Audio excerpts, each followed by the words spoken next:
Well, hello there, gamers. Welcome to the stream. My name is Quimby, and it is such a delight to be here with you all today. I'd like to extend a big congratulations to Jayshu for getting the first Channel Points Award. Also, Zalak, hi, welcome on in. And Livy Lou, hi. Thank you for the likes, Zalak, much appreciated. And Friend, thank you for the not first, much appreciated. Zalak, thank you for the not first. No. Oh, what's going on? Penny, thank you for the not first. GG! Thank you for the GG, Friend. Thank you, much appreciated. Quimby has decided to stream. My entire state of existence is now happy. Heck yeah, we streaming today. Quimnation, it's Quimnation time out here. Billion and I from CE. We got 98% English. Yo, heck yeah. Yeah, no, okay, I see where the GG is coming from now. I see it. I see that sequence of events. Hi everyone, how are you doing today? That was your yesterday. Wow, it's wild having Tuesdays off now. I missed you guys on them so much. My entire emotional state of existence depends on you and your streams. You know, fair and reasonable. I am carrying the weight of the world on my shoulders at all times. I will say though, and I do have to remind you all that I will be gone after today until July 5th. Like, I know that's a really maybe harsh thing to say after being told that your entire emotional existence depends on my streams. I do apologize terribly for that. I'm going to a family reunion and I just gotta I'm gonna be gone. I've missed you this much. Aw, I've missed you that much too. I'm gonna miss you guys so much. Man, I'm gonna be gone for a week. For like a whole entire week. I'm gonna miss you guys all the time. So we're gonna miss you today. Having like outside streams, insane. I know, crazy. We're still just too depressed, you know. But hey, it's just about a week. Let's say that. It's just like not buffer. Oof, rip Penny. Oof. Everyone else failed except for me and two others. Everyone else failed. We've got 98%. Pop off, Jayshu. Pop off. I mean, philosophically possible. Don't worry about it, guys. I have a life outside stream. I'm not a construct. This is not all a cover-up for me undergoing a system update. Don't worry about it. I know.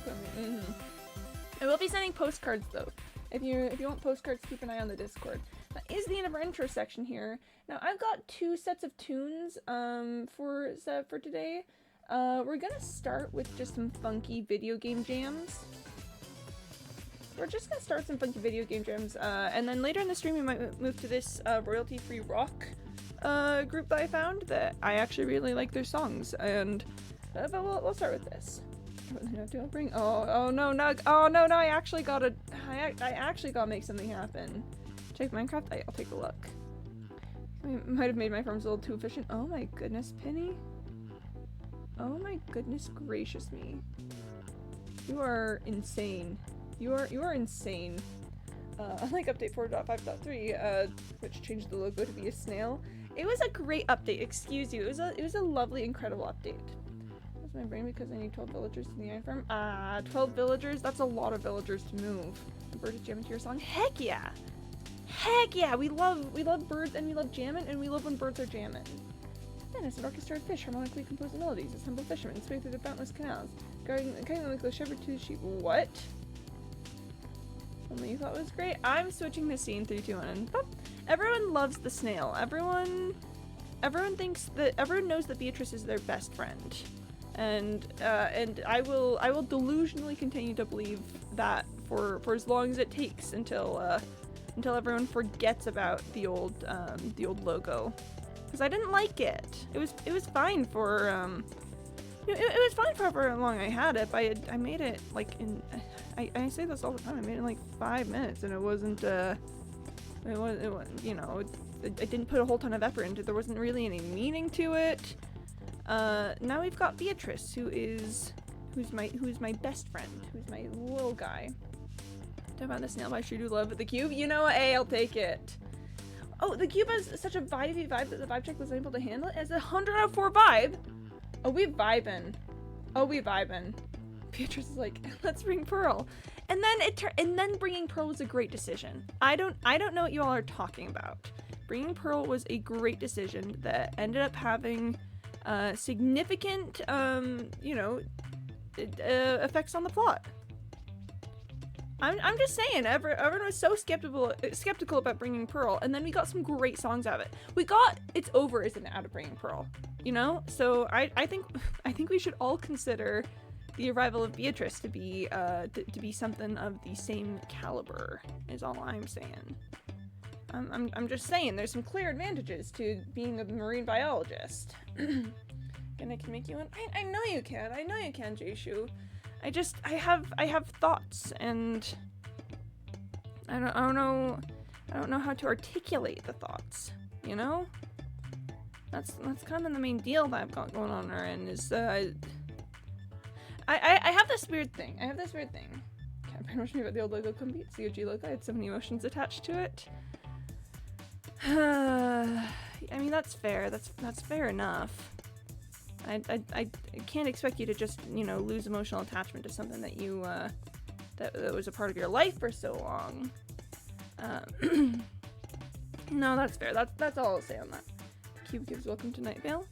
Hey, yeah, it kind of does. I don't think I've ever thought about it in that context.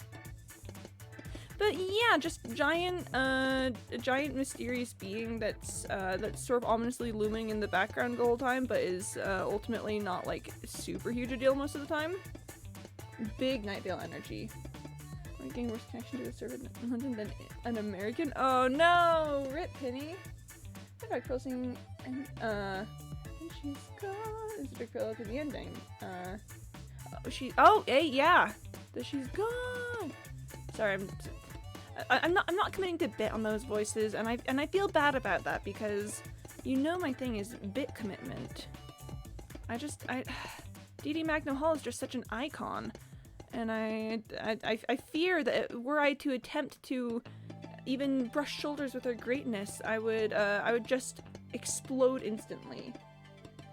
I fear on that. Oh, okay, wait. To backtrack a little bit, I have this weird funky thing that I've sort of just realized is funky. Like, I don't know if this is the way it is for a lot of people. I'd love to see Quimby explode. Well, I'll see what I can do. I'll see what I can do at some point, you know? Supposed to show the two parallels between how people took the death of Pink Diamond. Oh, I like that. I like that quite a bit. Some left and some raged. Example, Pearl left, Garnet raged. Yeah, no, okay, so one thing I do just love about Steven Universe is how they tackle the concept of grief.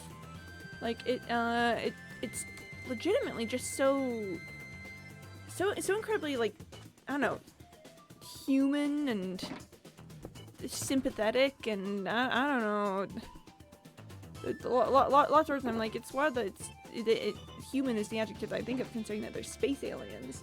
But no, Steven Universe just does an incredible job of showcasing the ways that people grieve, the effects that grief has on people and like their lives and whatnot, and it's well done. Big fan of that. You can hold it in your offhand to carry an extra stack, but then I'd have to put it in my offhand. Like, it's so much work to put it in my offhand. I'm kind of less concerned about inventory. Capacity, that's the word I'm looking for. I'm kind of less worried about capacity than just efficiency. Like, the more efficient I am, the quicker we're gonna get through this. So sure, having an extra stack would be kind of neat, but like, ultimately I don't think it would like save me I don't think it would save me a single trip back over to pick up more copper. So I think just spending time to do that would ultimately not really add to the efficiency that much. So I don't think it's necessarily worth spending the time for it. Steven Universe says, more time for the ending would have been more people's number one. It's one button. Yeah, but like, then I have to think about pressing the button. You know? Then I have to think about it. Have you ever known me to think about anything ever? Have you guys known me to have a single thought behind these eyes? I don't know about that. I don't know if I've ever thought about anything ever. That's kind of wild. The layer command? Oh, we have not been keeping track of layers, actually. We did some on Monday, but we've not been keeping track of them oh. Give up, you're just being stubborn? Yeah, ultimately, yeah, that is That is the most correct answer. That I am just stubborn about the way that I do things. God's most stubbornest soldier, as we say here in Quimby Town. Seniors only had a bad ending because of who's head of CMM, so not Rebecca Sugar. Yeah, I did feel I could tell that it was very rushed. That they had more that they wanted to say, but that they had to push it all really fast. And I feel like the phenomenon of incredible animated shows being pushed to an entirely too fast ending is maybe one of the great travesties of our age. Just again, these incredible, beautiful animated shows, just being pushed so hard and so fast. Like, no, you gotta end it here, or you don't get an ending. And but where's the art in it all? Where's the humanity? Where's the respect for the medium? I can't believe it would be like this. They call her the distracted for a reason. That's true. You think it's too much? I'd say your mind. Oh, you think too much? I'd say your mind is amazing. My mind is such a little twister mess. But yeah, the distracted tag is there for a reason. My mind is such a twisting labyrinth. We're just running through it. I have to reset and resound. Oof, rip Penny. The head of Stan Rebecca Sugar signature will be cancelled when ending news. Yeah. No, it's big sad when people do stuff like that. I genuinely think it should be like a crime or something. You know. Did you check Minecraft for gore? I did. Oh, not recently. Who built a massive milkshake in the sky?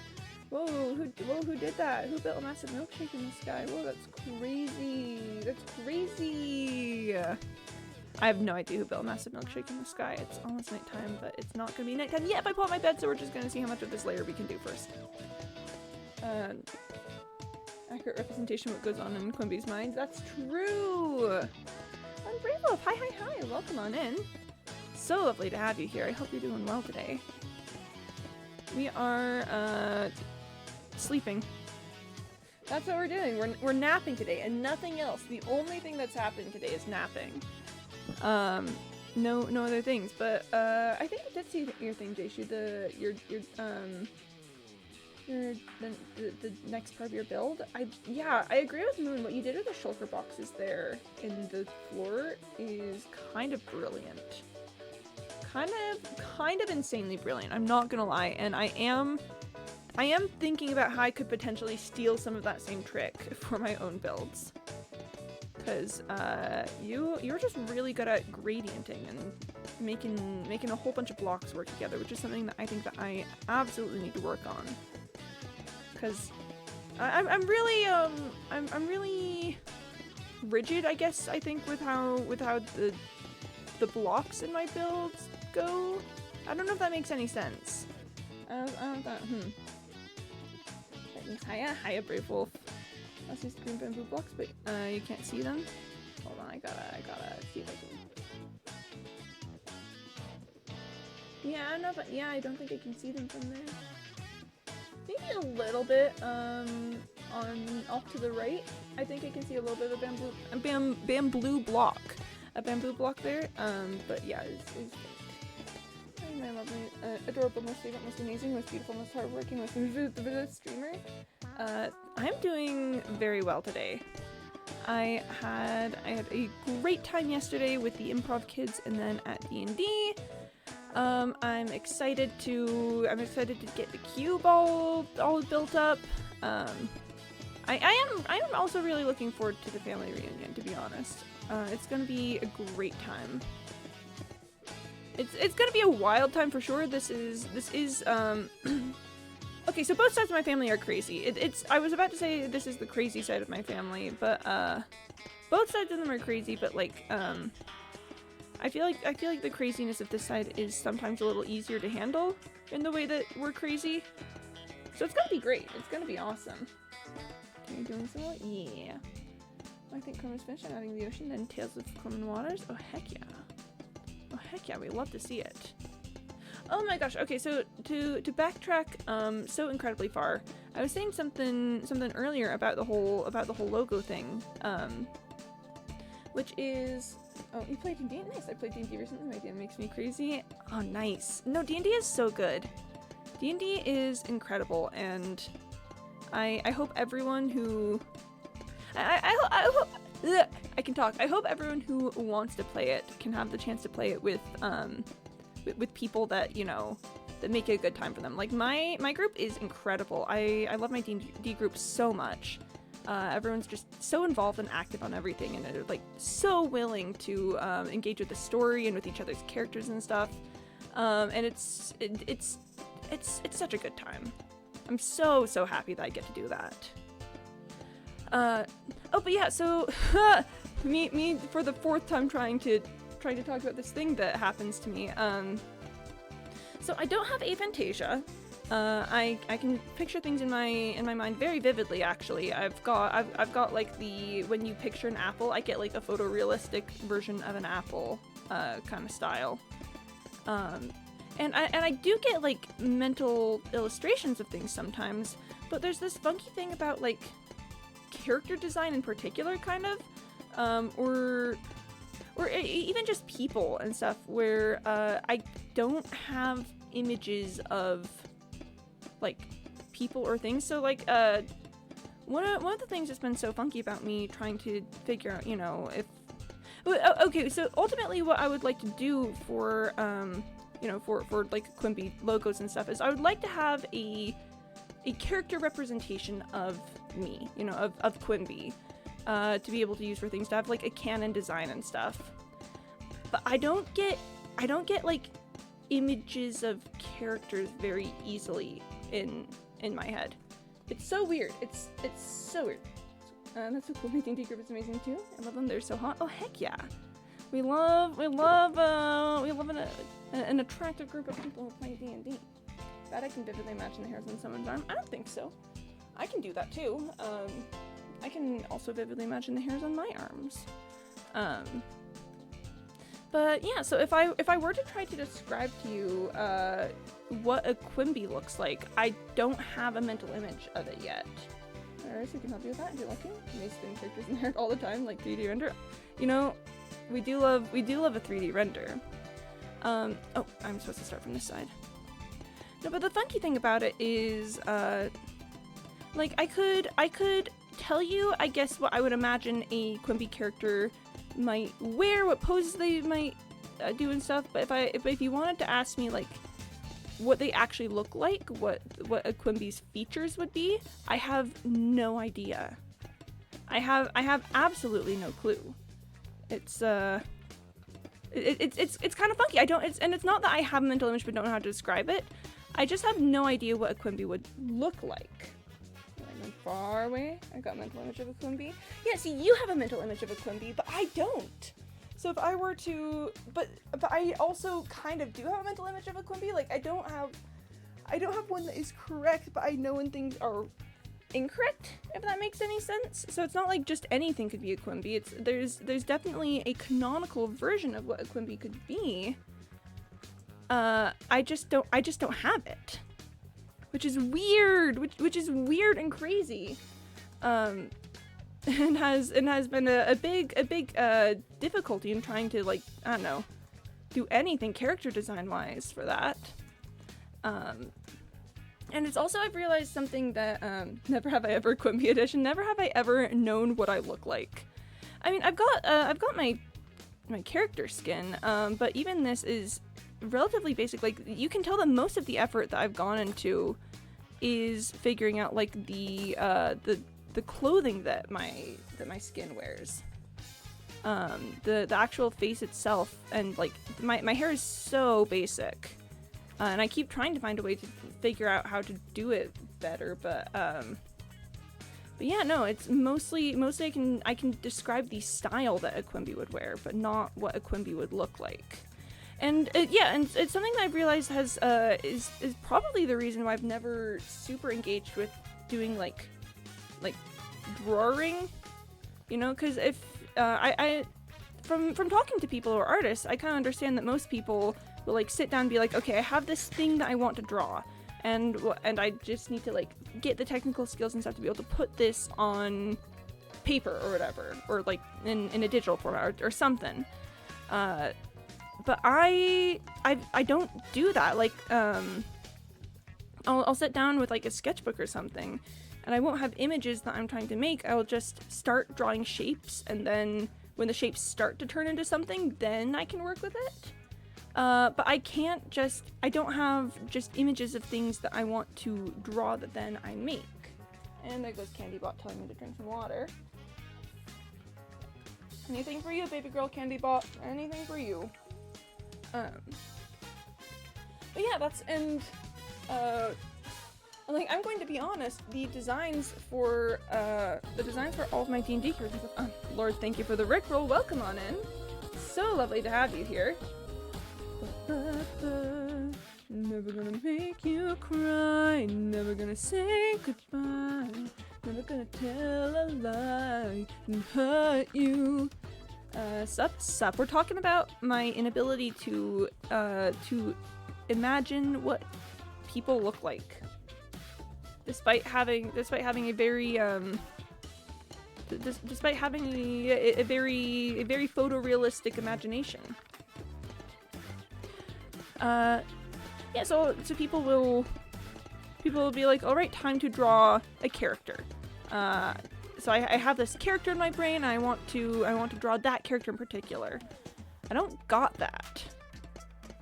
I don't make images of things in my head before I draw them. Which is, yeah, why I don't think I've gotten into like sketching or painting things and stuff. As I was about to tell you guys earlier that all of my D&D characters have basically been designed by my party, because I don't know what they look like, and then they'll be like, hey, I want to draw your character or something, and then I'll be like, okay, yeah, so I think these are some things they might have, like maybe the color of, I don't know, maybe like the color of their hair or whatever, or something, or I'll find something that, like a reference image that I think might look like that, and then they'll be like, cool, and then just give me the character. Like, how wild is that? How crazy is that? Hey, Gamer Nation, guess who has a break at camp? Yo, Corvike! Yeah, I wasn't expecting to see you today, but it's good that you're getting a break at camp. Camp sounds like it is a lot of work, so taking a break seems like a pretty solid thing to be doing. If you're doing a drink, recently taking care of themselves, so I can come bug you guys for a bit. Heck yeah! Well, it's good to see you. Oh wait, I'm in great amounts of pain at the moment. Mostly since I've worked non-stop since 12, now it's 8 p.m. but I'm done for the day. Oof, Lord. Yeah, I'm glad you're done for the day. That's a good feeling. I'm glad you don't gotta do more with that then. There's the list of sounds in the corner of actions you did. Oh, so I've got like this over here. I've got subtitles on because I you know, I am the way I am. It's partly because I like subtitles just in general, you know. I think they're a great accessibility aid. But also, I'm such a little hardcore player. I know I'm not playing hardcore right now, that's because I'm a ghost. Don't worry about it. But it's really useful to have subtitles up to help you like scan for mobs and stuff, because sometimes sounds will be too quiet for you to be able to hear them, like if you're just listening, but the subtitles will catch them. So I'll use the subtitles as sort of an early warning early warning system on occasion, where I'll see like in the subtitles zombie groans, and I'll be like, oh, okay, looks like zombies in the area somehow. Friend, hey friend, welcome back. These kids are so freaking awesome. I love them so much. Oh heck yeah, heck yeah. I'm glad the kids are good. There's always a risk with kids. Like I'm a big enjoyer of the way that kids are most of the time. I've just realized I'm not supposed to be doing that, so I'm just gonna not supposed to be doing that yet. That will mess with the pattern. So we are going to just place the line across here, and then I will have it already in place, so we don't need to worry about it. And then I will not place the blocks in a way that is cringe. It'll be awesome. Fritzel is still jamming to this music. Oh heck yeah! It's good music, to be fair. I'm a big fan of just video game music playlists because first of all, it's, you know, less copyright issues usually when listening to video game music while playing a video game. But then also, video game music is designed to help you concentrate. It's designed to, like, just sort of be background music to help your brain focus. So I think video game music is a great thing to do if you're just trying to get in the zone. Big fan of the way that it is. It's a D&D camp, so I was worried that I get kind of clicky, but they've totally been mentoring each other, sharing what they know, making friends, just rocking it. Oh, nice. Can we have OCD by any chance? I don't think I do have OCDs, to be honest. That doesn't...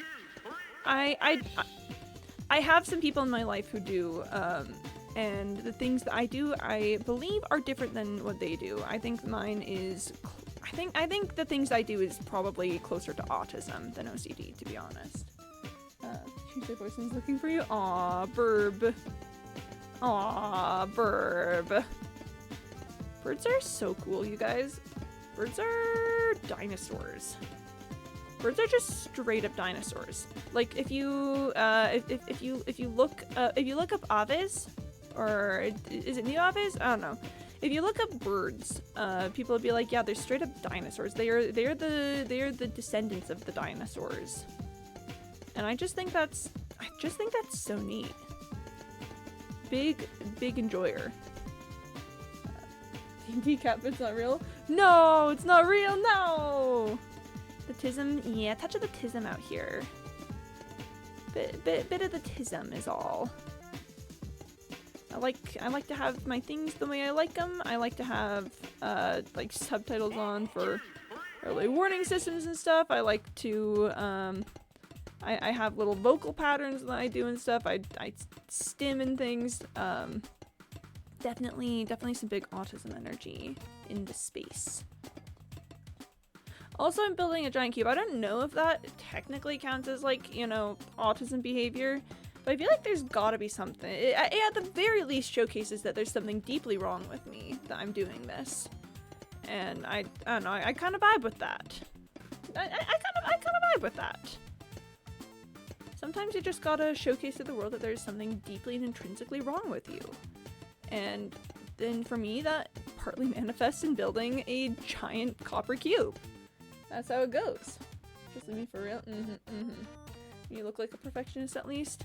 I will say that, yeah, the perfectionism is that it, whoa, I'm getting soul red out here. No, I would say that maybe the perfectionism might come more from being a recovering gifted kid. I was, as they say, a pleasure to have in class, if you know what I mean. It's not ready. We're not ready for that yet. We're not ready for that yet. Sorry. There's a picture of the Burb in Discord. Yo, Burb moment! Yo! Oh, heck yeah! I'm gonna say bird exclamation mark, and that gets Hard Eyes Cat. That's a good bird. That's a good solid bird. Big bird enjoyer there. But yeah, I was you know, top of the class, then top of the gifted class, and then again a pleasure to have in class. I'll just fill that in and then get to it later. That is part of the area that I'm filling in. I just don't want to have a single block. Yeah. Anyway, time to pick up more copper. But I would say that if I had to guess, that's where the perfectionism comes from. Is, you know, the recovering gifted kid moment. There's so much copper here, you guys. There's so much going on with this. Why do... Stop it. Stop it. Ah, no, I need to place this so that... That should be enough. Don't worry about it. It's fine. What did I do? What did I do there? Why do I have an uneven amount? Do I have something on this other side? Hold on. Sorry, we are experiencing technical difficulties, but it's fine. But it's fine. I have a 3D printed something thought of you. It's a Cult of the Lamb Knucklebones board. Yo, wait, really? Oh my gosh. First of all, 3D printers are just really cool in general. I'm so glad that that 3D printers exist and are publicly available. That's really some science fiction stuff. Like if you told me that 3D printers would be like widely available to the public, if you told Baby Quimby that 3D printers would become widely available to the public, I think Baby Quimby would be in shock and awe, just absolutely gobsmacked by the idea that that would be a thing that people could actually just do. But then a Knucklebones board? I love Knucklebones so much. I don't know if it's a game unique to Cult of the Lamb, or I don't know if they invented it or if they co-opted it from somewhere. But it's a really, really fun game, you know? I kind of wasn't expecting to encounter just a really simple dice game that I would enjoy that much at this point in my life. But it's thrilling. You roll the dice and then you match the you match the numbers and things. You can get rid of the other player's dice, and it's just a good time. It's just a really solid, fun, enjoyable moment. And also it's got a great soundtrack in Cult of the Lamb. I will say that Knucklebones song, it goes so hard. They just said, not only are we going to have just a fun little dice mini game for you to play, we're also going to give it just the most intense soundtrack. And they're so real for that. Isn't Quimby Baby? That's only been 3 years since the software is active. To be fair, 3 years is a long time for software. 3 years is a long time for software. That's like, I don't know. That's like solidly aged. I can say Baby Quimby. That's fine. Baby Quimby would never have been able to imagine from the information they were provided upon startup. Dice Games #1. Dice Games, solid. I do have a soft spot for card games. But I think my favorite game is actually neither a dice game nor a card game. It's a game called Pass the Pigs, where you roll little pig figurines, and the way that the pigs land, it tells you how many points you get. And it's really ridiculously fun. You've just got these little pig guys, and you roll them, and then you're like, oh, trotter, oinker, leaning jowler, double leaning jowler, pig out. It's got so many fun words, and you're rolling little pig figurines, which is I think an incredible choice on their part, honestly. Rolling little pig figurines #1. Oh, Mard, thank you for the lurk. Because in dog years, well, I mean, it's a long time in software years, you know. If you had software from like 3 years ago, people would be like, "Wow, that's like if I hadn't updated my computer in 3 years, people would be like, whoa, bro, you gotta update your computer, bro. Bro, why your computer not updated though? It's been like 3 years. So many things have happened, you know." Quimby grows in Quimby years, yeah, that about tracks. That about tracks. What is a Quimby year, you may ask? Wouldn't you like to know, weather boy? That's my favorite saying. Okay, but do you know the worst part about that though? I love wouldn't you like to know, weather boy? But it always, my improv kids, I don't think understood what it meant the first time I told it to them, and then I had to explain and tell them to like go home and watch the video. Chat, my improv kids don't know Vine. Like, some of them will know like 1 or 2 iconic vines, but just largely as the whole, they don't know Vine, which is insane to me, because Vine I feel like for so many years has been sort of the international internet currency, where it's like if we can't understand each other, we can at least understand Vine, you know? It's so wild. So wild. Vine. Sorry, that the way you said that, friend, does just make me think I miss Vine. Tarzan as he plummets to the jungle floor. And Lord, thank you for the Rickroll. I will get that marked after I take a little nap. Just a little napsies. Just a little nap.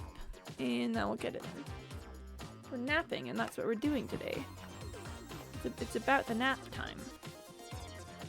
Whoosh. This thing does surely grow. Like, you kind of don't notice it as you're doing it, because, you know, I'm out here just filling in the copper, but, my goodness me. Yeah. You got a gun too? Oh no! Oh no! This is so sad. I can't believe you have a gun, friend. Oh man. Oh man. I'm so sorry to say this to you, friend. I'm so incredibly sorry to say this to you. Are you going to use the gun to kill the old man? Sorry, that is a callback to the last time I was filling in the cube, in which we entered a moral dilemma, in which we all asked ourselves, if there was an old man who was about to die within like the next 5 minutes, who asked you to kill him, and if so, you would get like, what was it, like $1 million or something. Would you kill the old man? Check out for how I imagine my me. Yeah, got a dinosaur. Yo, gotcha. Okay, we gun, shovel, dinosaur. And for sure, yeah, Corvigay's in.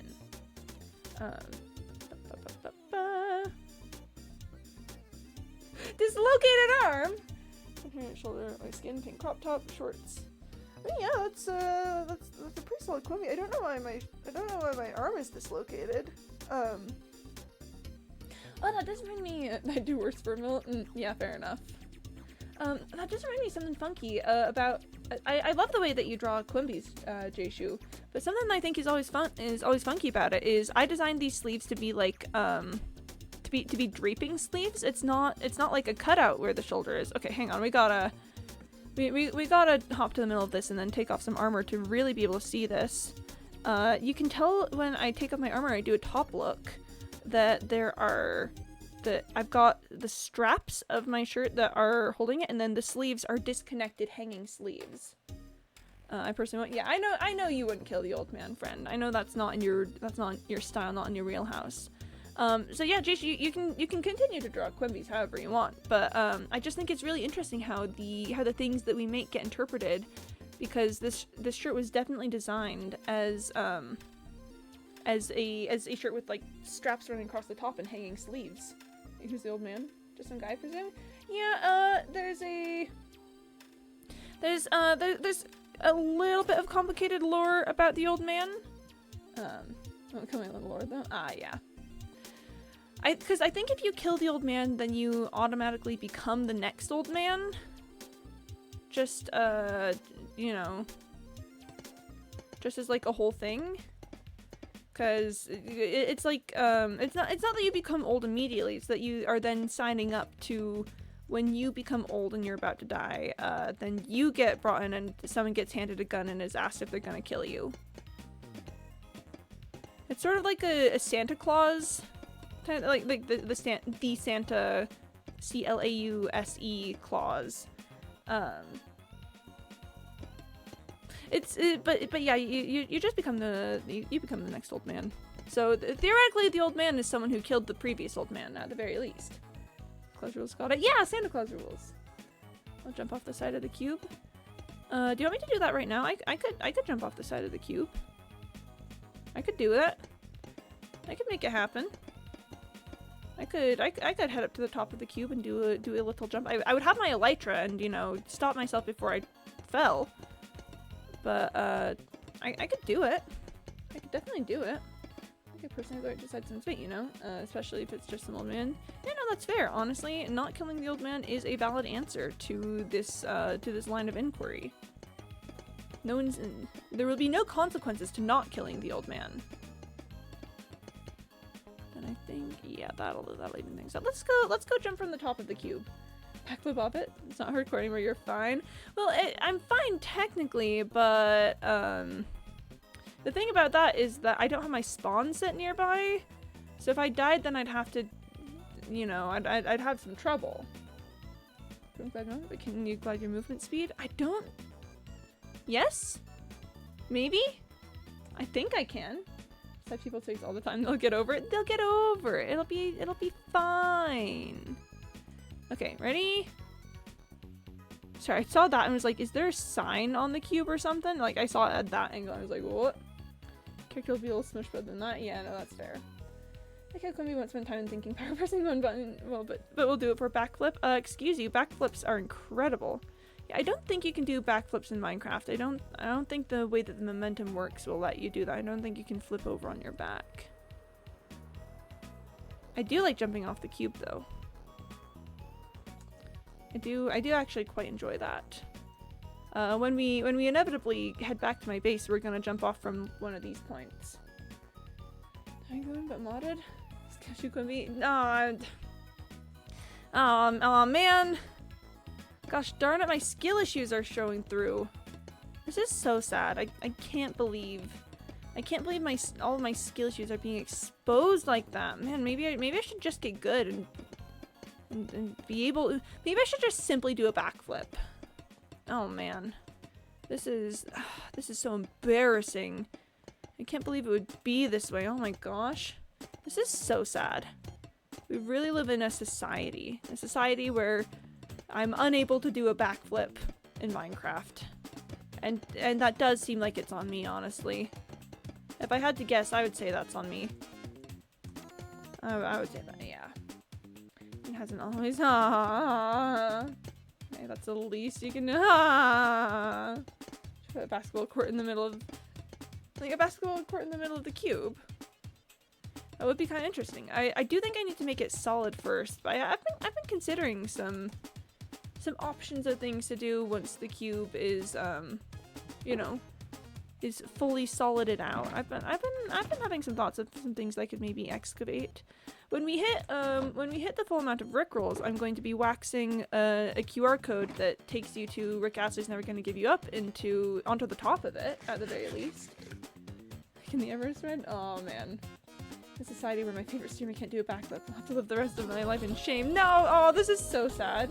And Lord, thank you for the Rickroll. Society called me gay once, so now I feel about it. I mean, I think you can feel about it however you want, but I think the fact that society would call you gay, you know, that's a bit sus, isn't it? If we're still using gay as like an insult. Walmart next to excavate the cube into Walmart. Kind of gained you. Yeah, automod, that's fine.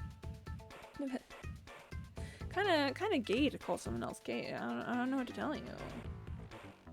Excavate the cube into Walmart. But you guys understand, if I do a Walmart, then I'm gonna have to make an interior. And I'm so bad at interiors. I'm so gosh darn awful at interiors. I'd have to like find clever tricks to like stock shelves and stuff. I don't know how to stock shelves. I'm sure you could do something with like chiseled bookcases or whatever, but I have no idea how to do it on my own. This is so sad and unfortunate. I can't believe it would be this way. I can't believe we really live in a society. We live in a society. I'm hoping to reach the top of this before I run out of copper. I'm pretty sure we will. But I would like to. You know, if that has any bearing on anything, I would like to at that point. Could we apply for a job? Yo! Job application moment. Can possibly be gay? Impossible, Corba gay. Impossible. Someone called me gay for that one. Yeah, Automod is just cringe though. Automod is cringe in general. Rejected because my favorite streamer can't do a backflip. No! I gotta get good. You didn't build anything at North. Rip, Diebot, rip. I think I got some edits tonight. Ah, man. I think you did a rip roll. Yeah, I've been doing a lot of chainmail work lately because I do chainmail, you know, as a hobby. I've talked about it a little bit. Yeah, that's right. Laurel, hi. Hey, how's the copper grind going? It's going so well. It's going so incredibly well. The amount of copper that I am currently placing will take me to about halfway on the project. Sorry, I'm having a moment here where I'm trying not to, you know, melt into dismay and terror at just remembering the amount of copper I have left, but we're almost half there. We're almost halfway. I can't believe you've done this. I can't believe you've done this. That's so true. Zoom up on Phasma by looks of the newest update. There, yeah, I saw something about that. Looks like they are lighthousing? I couldn't say for sure. But no, to be honest, like, yeah, it's still a ridiculous amount of copper to go, but halfway is kind of huge. Considering that halfway is like, well, okay, I think what it is, yeah, we're getting up to like almost 130 copper blocks, which is wild. Which is wild times. Like, can you imagine? Can you imagine 130,000 copper blocks? That's, well, I can because I'm about to have them all in one place, but it's wild. It's crazy. Just I could, but don't got the right equipment. Ah, man. I'll get back into Minecraft. I'm unsure what to do, huh? That's fair. No, Minecraft is wild because it is full of such boundless entertainment, but then if you don't know what to do, it's like, well, what do I do? What did it for me, actually, because way back when I was having a hard time, you know, like wanting to still do Minecraft, I got really into hardcore. It's not for everyone. Thank you for the look, Lord. Much appreciated. He has so many meme sounds, don't you? I love him so much. I love to mimic. I love to make sounds like a little creature who mimics things. But yeah, so I was like, oh man, what am I gonna do? What am I gonna do in Minecraft? How am I gonna keep this interesting? And for me the answer was hardcore. For me the answer was if I play in a world where my actions have consequences, something about the thrill of that like kept my interest alive in it. And then I did die, but I decided I wasn't done with the world. Now the cube is kind of what's keeping me here. And hardcore, I will say, hardcore isn't for everyone. It's a very stressful game mode on occasion. Thought about it, but also very bad surviving. No, that's fair. That's so fair and reasonable. Little creature that mimics things. Comfy's a bird confirmed. What? No, no. What? Who said that? Oh, that's crazy. Who said that? So is this your hardcore world? Yeah, it is, or it was technically. I played in it for, I mean, about a year and a half real world time, but like almost 1,500 in-game days before I died. But then I decided that I was too emotionally attached to things, and I play this game for fun. And even though the hardcore mode says, you know, that you can't continue doing things after that, I decided that I just kind of didn't care, and I was gonna do whatever I wanted. So now I'm gonna play this world probably until the cube is complete and like my base is finished and stuff, because I've got some cool building things going on in my base. And then I think I'll start a new hardcore world after that. We're working on it. Birds eat snails. Oh no. The conflicting parts of my nature. This is so sad. I do a burp. You're a burp. You legally have to tell me. I think I might be a robot bird, if anything. I think I'm in a relationship with a horse prefers the grass. Oh no. Oh no. So Beatrice can't be eaten. Trust me, I've tried. That's true. Beatrice, it is impossible to eat Beatrice. Beatrice has superpowers, so he just simply cannot be eaten. What was I saying though about things? Yep, finish cube, finish base, then start something new. Cause I do feel like it's important to start things anew every once in a while. You know, it's not gonna be sustainable to do this forever, but I mean, the cube I'm pretty sure is gonna take me at least another year to finish, so I've got a good long while until I have to think about that. One of the bird drones that has AI sentience. The lore is getting crazy out here. You're government spy since you're a robot bird? All the birds died in 1970 due to Reagan killing them and replacing them with tiny spies. The birds work for the bourgeoisie. No, definitely not. That would be crazy. I would never be a government spy. I would never be a narc. I would never narc on you guys like that. He will penetrate through so he can come out. That's true. He'll just smash out of your stomach. Check. Alright, hey, I'll take a look. The iron, gold, emerald, diamond, and netherite cube. And you know what makes the 6 main characters of H.R. aren't actually? Yo, Nico, Amalia, Sneef, Marcus, Cyril and Azura, your names are so fun and creative, Jayshu. Big enjoyer of the way that you name things. It's that guy protesting the other day and who's protesting the birds weren't real. I mean, it's well known that the birds work for the bourgeoisie. This is just simply a fact of life. I don't know what to tell you, but the birds work for the bourgeoisie. I love the way that they say that. It lives in my mind rent free. Oh, and there goes CandyBot telling me to drink some water. Thank you, CandyBot. Thank you kindly, CandyBot, for telling me what to do. I have a vivid description of the animation. Nice. Let me not only hang out with you guys and my scientists. With a colorful leg band. I unfortunately gotta dip and get back to being productive, but hope you have a lovely stream. Hope you get tons of progress going with your copper cube. Thank you, Laurel. It was so lovely to talk with you for a little bit. Thank you for stopping by. I hope you can be the most productive ever. We're rooting for you out here. Good luck with what you've got going on. The birds work for the bourgeoisie.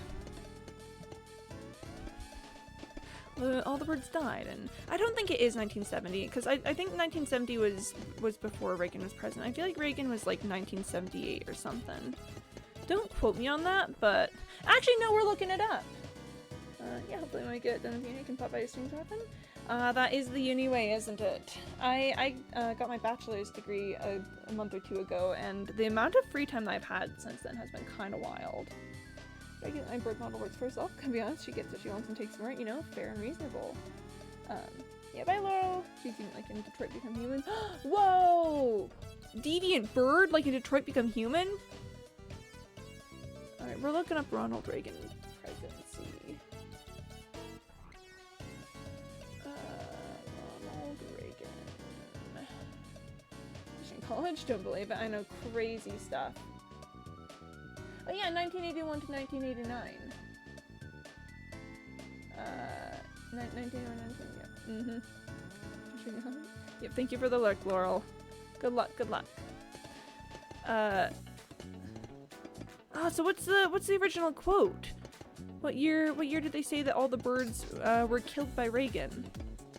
Reagan killing them and replacing them with tiny spies.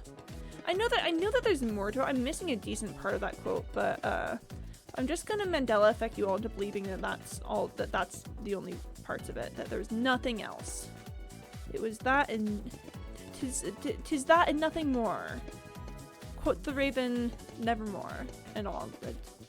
You guys get it. You guys get it. Yeah. Do whatever you want forever and ever. Whoa. Oh wait, no, wait, I'm getting yeeted! I got catapulted! This is so sad. This is so sad. I can't believe you just catapult me like that. Not even with a trebuchet. Not even gonna launch me with a trebuchet. That can throw a rock for over 300 meters. I've made a grave error. I just want to put this away and get a new one out. That's all I want to do. That's all I want to do. Shouldn't be a problem if you're a bird. Look over there! Anyway, no, it's fine. Nothing happened. We're all fine. Just put me down tall tower stairs. No! At least I'm getting off hand stack. No. Thank you so much for the offer. I really appreciate I really genuinely appreciate the offer.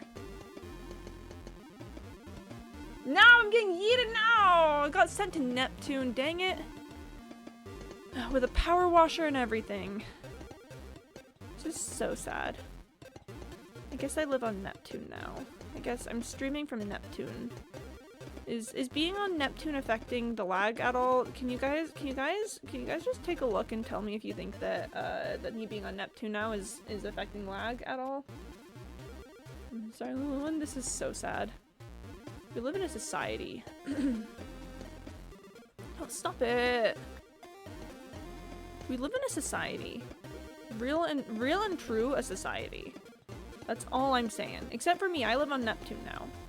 And Neptune is quite famously not part of any of the societies. So, so unfortunately for me, I don't live in a society anymore, but like, I did? I used to live in a society?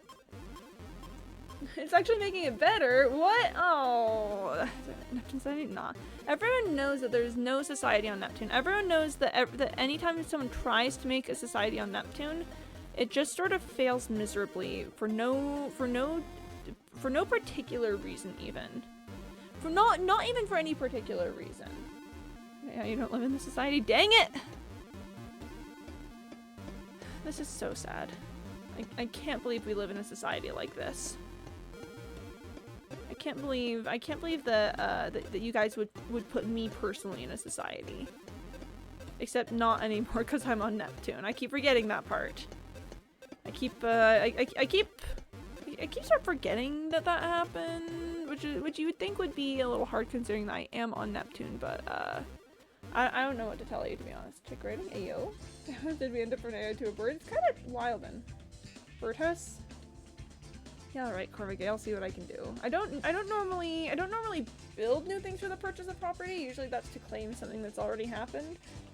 But for Birdhouse, I can make Birdhouse happen.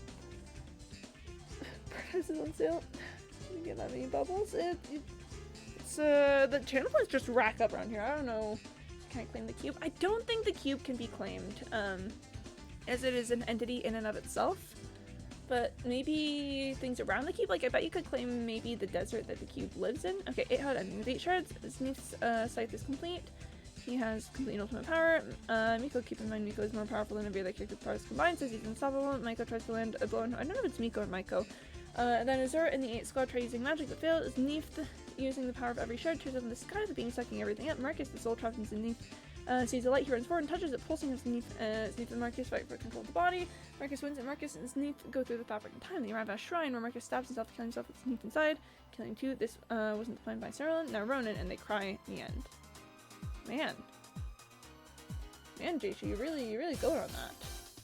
So you don't have to make anything? I just need to be Birdhouse because I live in it? Oh, okay, I see what you mean. Okay. Please, puppy eyes. I know, your puppy eyes are really good, but I think the cube would kill me if I tried to let someone claim it. The cube is its own entity. I don't know. I don't think I have the jurisdiction to do that. This is a matter of legality. This is a matter of me not having the legal right to do it. Cube loves me though. Does Cube love you, or does the Cube love the potential for power that you provide it? Because I'm gonna be honest, I don't know if the Cube really loves anyone. The Cube is, you know, a sort of a self-righteous cosmic being and all that. We're going from this way this time because I wanna start from the back and move forward. I think it's important to just do that every once in a while. You know, it's enrichment in my enclosure. You gotta get the enrichment. Alright, checking just a sec.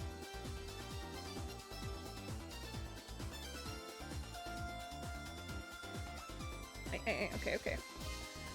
Both? I don't know, friend. I don't know about that. I don't know. I'm going to drink some water. I know Candybot hasn't told me to, but, you gotta stay hydrated. It's very, very important. The cube, though, I don't think anyone can claim the cube. I'm terribly sorry. Got 2 of them, one with gold. Oh, one other with iron. Yeah, I do want to build, not in this world, but probably my next one. I want to build smaller iterations of the cube. Like, I want to do one that's a 32 by 32 by 32, one that's a 16 by 16 by 16, maybe one that's an 8 by 8, you know, with increasingly valuable materials. So I'm thinking maybe like either emeralds or iron for the 32 by 32, because I think those are the ones that are going to be easiest to get. And then whichever one I don't do, with that I'm gonna do for the 16 by 16, probably gold for the 8 by 8, diamond 4 by 4, and then maybe if we're very good, if we're very good, chat. Remember this requires us being very good. I would do a 2 by 2 netherite, because that would be a ridiculous amount of strip mining. Well, if I claim the desert, yeah, you could claim the desert. You could absolutely claim the desert. Yeah, and your world next world building museum with a tiny cube at the center on a pedestal. Oh, okay, that would be cute. I could probably do like a 16 by 16 by 16 as a monument, right? A 16 by 16 by 16 isn't that much. I'm gonna throw that into the TI-84 plus. 16 to the third is 4,096. Easy. That's child's play. Okay, I got do stacks for that. 4,096 divided by 64. 64. That's just 64 stacks of copper. I could 3,000,000% do that. Some cooldown, great. Yeah. Purchase property does have a more intense cooldown than most of the rest of the channel point rewards. It really do be like that sometimes. Cause we can't just be claiming properties all over the place out here. That would be that would maybe be a little much, is all I'm saying. Okay, I can tell that it's getting on towards nighttime, but it's also too cloudy to actually see the sun. And and with it being cloudy, it's difficult to tell when it's actually getting dark. So I say let's finish this row and then just see if it'll let me sleep at that point.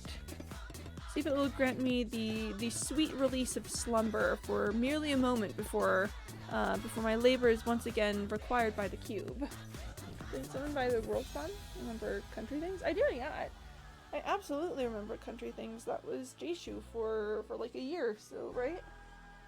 Or no, someone, okay, so it's hard to buy the world spawn because I don't spawn at a specific point every time, but someone did purchase 0-0. And I believe it was Penny. I think it was Penny who bought 0-0. You can get all sorts of funky things out here. The purchase of property one is it's sort of wild one.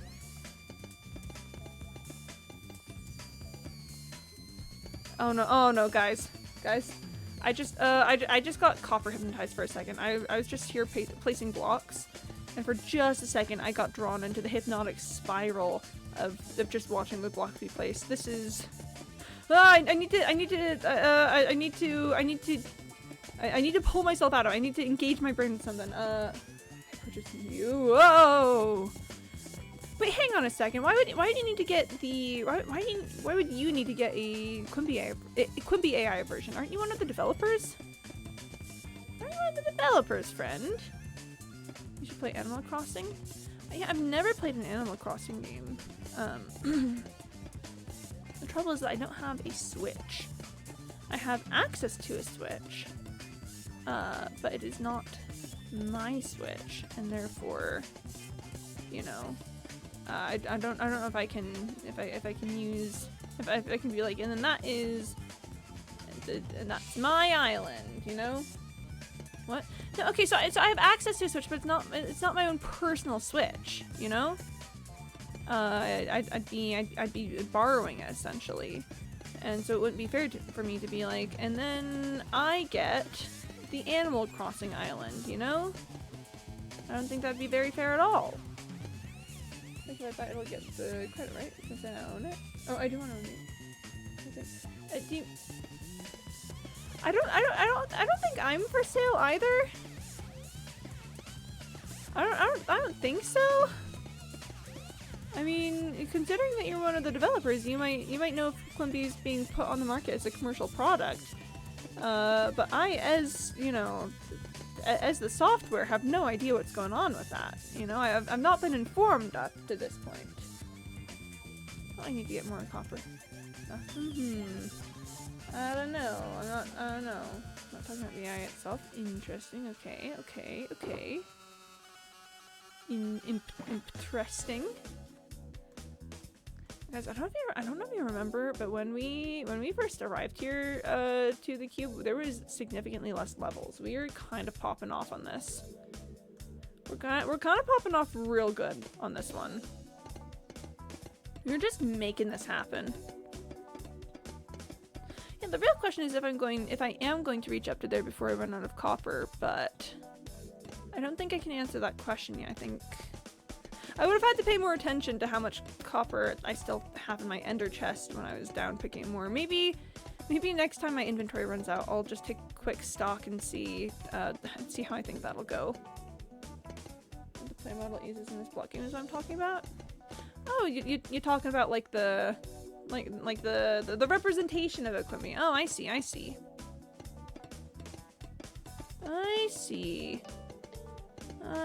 see what's going on there. I mean, do you want me to like post my skin file publicly?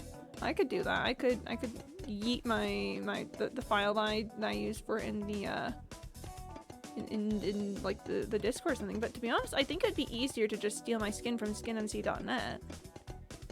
You know, I'm pretty sure if you search for my skin or that, you would find it.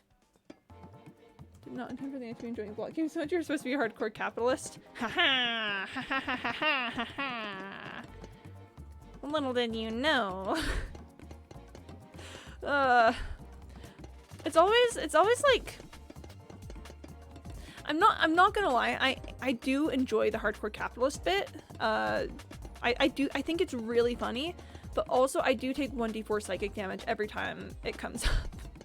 Every time we like engage with it, because I know I did this to myself with you know, Mayor Alert back in Mayor's Paradise days, and also the way that I am with resource collection, and you know, just sort of general lifestyle in the game. So I know I've done this to myself, and it's funny. It's really funny, but also every time it comes up, I'm out here giggling and twirling my mustache and rubbing my hands together, but also taking 1d4 psychic damage.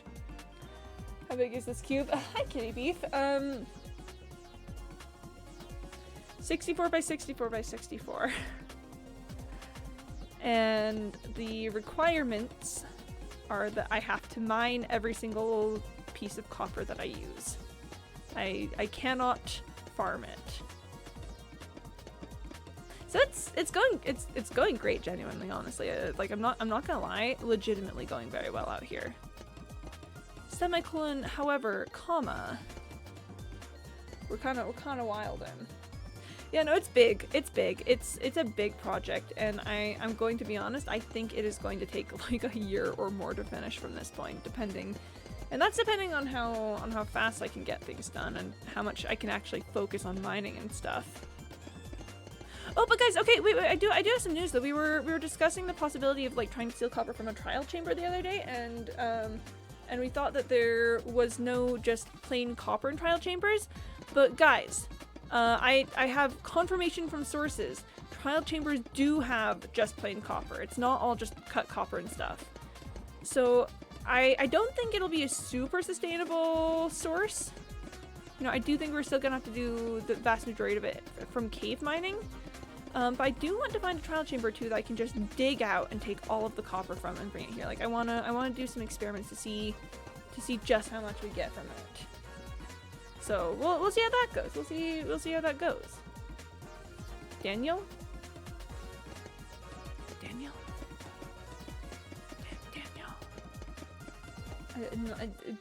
Big apologies, Livy. I have no clue what you're saying. But yeah. So we're gonna try the trial chambers with somebody. Imagine mining. Imagine mining. Chemical explosion noises in the background. The meme. I bet I know this meme, and it's gonna be real embarrassing when I finally figure out which one it is. I bet it's gonna be. I think it's gonna be real embarrassing when Daniel. Yes, Daniel. That's so true, chat. That's so true, Daniel. You guys are absolutely so correct about it. Remissed from movement. Oh, I get it. Oh, I get it. Oh. Remember when I said I would be really embarrassed when I figured it out? I'm so good at this because I was absolutely correct. That's really embarrassing. You know. Could we type Daniel? Yeah, I'll do it. Boom. Got him. Boom. Got him. Daniel, millennial? I'm not a millennial, and I don't know why you guys think that I am. I am firmly Gen Z. I have no clue why you guys think that I'm a millennial.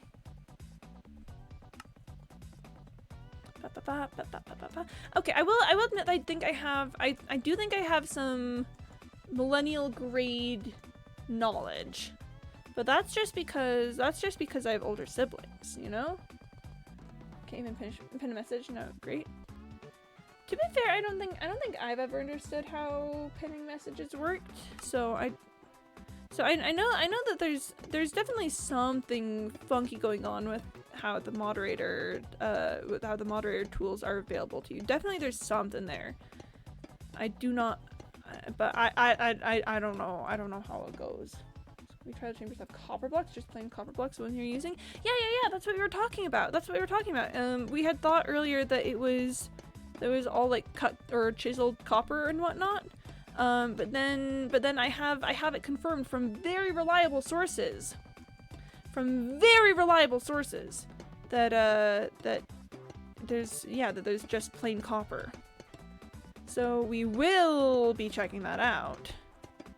Like, I think I want to get one trial chamber to just have for me personally, you know, to just be a spot where I can go have a fun, funky time. But I do kind of want to find another one that I can then, that I can just, mine out completely, you know? Just go there and be like, hey, well, here we go. That's how it's gonna be. Switch is fault for making it so that's not notable. Very reliable source of JShoe. No. No, it is not. My very reliable source is Shardspoon. Take that! You guys wouldn't call Shardspoon a liar, now would you? Are you guys implying that Shardspoon has lied to us? Probably. Dang it!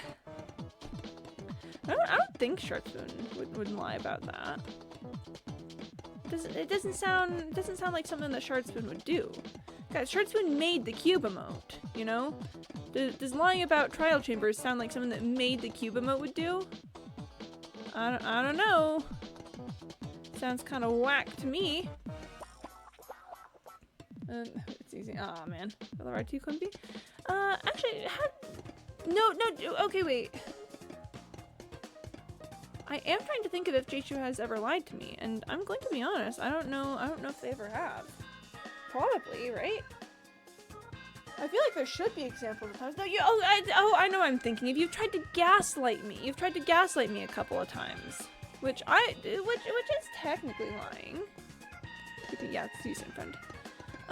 Which is technically lying, but I guess I guess it also technically counts as like a different class of that. Like it's lying, but it's also lying in a different way. Guess like Gatekeep Girl Boss. Exactly. That's exactly what we're talking about out here. Okay. So I still have 1, 2, 3, 4, 5, 6, 7, 8, 9, 10, 11. 11 boxes. We're getting about, I think we're getting about a layer-ish, a layer and a half maybe from each round of inventories. So I definitely, and by layer I do mean 2 layers actually, because I'm doing 2 layers at a time at the moment. So I do think we're going to make it to the top of that actually. Like straight up, I think it's gonna happen, which would be pretty epic, which would be pretty cool. That'd be a not insignificant achievement, is all I'm saying. The achievement would indeed be rather significant if you were to ask me. Oh gosh, what were we talking about? I cannot afford to get pulled into a copper spiral here. If I get pulled into a copper spiral, I will never escape. So I have to keep my brain so busy with so many things, or it's not gonna go well for me. How long have you been working on this? Ooh, good question. I don't have an exact date. It was definitely, it was before I died. It was back when I was still alive. And I'd taken a couple of mining trips, nothing near to the level of this mining trip that I did. GhostBee has been much better about the cube than AliveBee ever was. I think just off the top of my head, I would say it's been maybe a year and a half or more. Maybe? Don't quote me on that because I don't know for certain. I think it's been at least a year and a half. And bear in mind, not all of that has been just straight up working on the cube. You know, I also spend time like building. I spend time playing other games. Like we just recently got off of like a month or actually maybe it was like 2 months of break from Minecraft because I was doing Stardew Valley for a little bit, and then I was doing like Cult of the Lamb and stuff and Ace Attorney and things. And I do just a note for you all, I do want to finish Ace Attorney Justice for All. I just need Chad Cat to be not busy. That's kind of what we're working on that. I'm talking to her though. We're getting our schedules worked out. I thought the light did something weird for a second, but it was just a figment of my imagination. Don't worry about it. Just got hit so hard with the post-lunch nappage. Ah, man. You no one can stop me. Dang it! This is so sad. I got hit by a car. Oh, man. I guess that's how you stop people. Toothless Dance. Yeah, I was actually thinking the exact same thing when this song came up. Here, I'm gonna drink some water. I'm getting so tired. Yeah. No, I've got a hot take, which is that I just think afternoons should be break time. Like no matter what you do. And I know I'm one to talk, considering that it's what, like 3 o'clock right now, and I'm here live on twitch.tv instead of, I don't know, reading a book in the shade like any reasonable person would be doing right now. I just think that afternoons are such a drag, you know? Afternoons are just, it's no time to be out and about doing, you know, doing things. Afternoons are clearly made for just chilling out. That is the purpose of the afternoon. They're so kind, amazing, novel, hair wilding, beat. No, that's so true. I really like hanging with kids who are like I would say like 7 to 13. Like I've got some younger cousins around that age. And every time we do like family reunions and things, oh my gosh, I'm about to okay, so my family is in many ways still what people would probably consider very old-fashioned about some things, namely that oh, I'm about to sound like we're the most like Puritan backwards people ever. There's a strong tradition in my family of children should be seen and not heard. And I don't mean that in that kids should be just, you know, like little tiny dolls that don't ever do anything and are just you know, are just sitting politely waiting for their parents. No. We're too crazy for that. Kids go outside. Kids, when I say kids should be seen and not heard, it's because you should see them through the windows while they are outside. You know?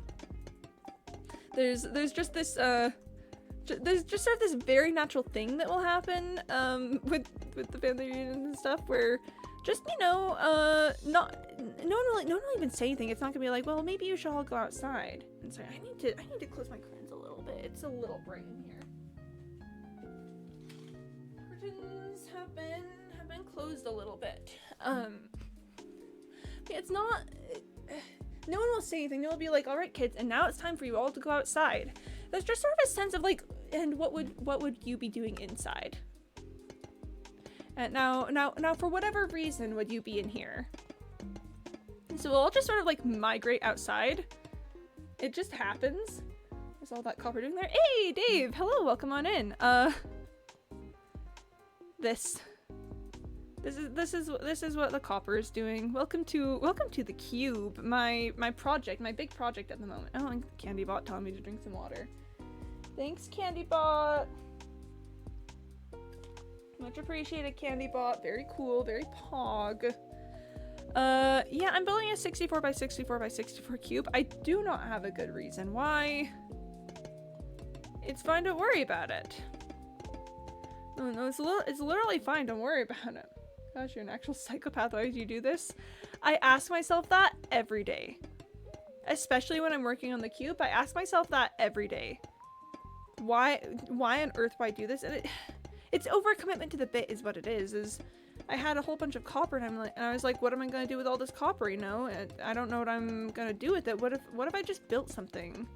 What if I built a 64 by 64 by 64 cube? And now it's been like a year and a half-ish. And I'm almost halfway done with the project. I know I have a problem. I know I have a problem. And yet. Oh, but before you came in, we were talking about how the kids in my extended family just automatically know to go outside when we're at like family reunions and stuff. Again, it's nothing that anyone says like you kids aren't allowed inside or anything. It's just everyone sort of knows, you know, the kids move outside. So, you know, usually like cooking and stuff will be done inside, and then the kids will very dutifully take their little, you know, paper plates and utensils and stuff and just go find somewhere outside to sit and eat while the adults are inside at the table. And when I say adults, I do mean just the, you know, like the parents at this point, because I'm gonna be honest, like I'm an adult, a lot of my cousins are adults, and yet we still just naturally automatically go outside. It's been ingrained in our minds. Oh my gosh, I don't remember where this came from. Oh, with the kids thing, I think. With Kids Wildin'. Oh, where is I going with all of that? Yeah, Kids Wildin'. My family has a strong tradition of kids should be seen and not heard. No, I think that's mostly it. It's just like a funny thing where I went to go visit my family again like last October it was, and we were having dinner at one of my aunts and uncle's houses, and they, you know, their house can fit people, but there was like 20 of the grandchildren there or something. I think I remember where I started with this. Yeah, it was something. It was like this story basically, where again, me, a literal actual adult there, just straight up is an adult already. Everyone was, you know, we came inside to like to greet everyone and say hi and stuff, and then, you know, and more people start to be there and around and things, and there's just this sort of like funky moment where I met eyes with my mom, and then me and the like siblings and cousins I was hanging out with all just sort of went, yeah, no, you're so right. It is time for us to be going outside then. Can handle 20 grandchildren a week. Well, to be fair, it's not that we couldn't handle the 20 grandchildren, it's that there was cooking going on, and the kitchen area of the house was not built to handle 20 grandchildren. So we all just sort of, so me and the group that I was with all just naturally like put on our shoes and went outside. Was there anything to do outside? No. Absolutely nothing to do there. Well, hi Livy, welcome back. We're talking about how very East Coast my family is with the way that how very East Coast we are with how kids interact with the family. I'm describing your tradition of children should be seen and not heard, not in that children should be quiet and stay out of the way, but that kids belong outside. Well, whatever would the children what would they be doing inside? This is an indoor summer camp for 74 kids. Yeah, that'll do it. That'll do it for sure. But yeah, so we all just sort of went, all right, you know, we're very good kids around here. I was a part of, you know, we were the good children, so we just went outside. We know very well how to get kicked out, you know? We're very incredibly good at just getting kicked out. Yeah, there was nothing to do, you know, like some kids were playing football, but you know, I'm not really a football girly. So we just went to the woods. There's just like a little like copse of tree. Well, okay, it was legitimate forest. There was, you know, the edge of the forest, you know, maybe like 100 feet away. So we just sort of went over and we like poked at some sticks and stuff. We didn't want to get too far into the woods because then if we got called for dinner and, you know, couldn't hear, then that would be bad. So we were just there, like at the edge of the forest, like jumping into ditches and standing on logs and stuff. Like nothing in particular, but it's just the woods better than football in my opinion. No, I agree, woods better. But I mean, well, okay, I would think the woods would be better if you were to actually go inside of them. We were not actually going inside of the woods.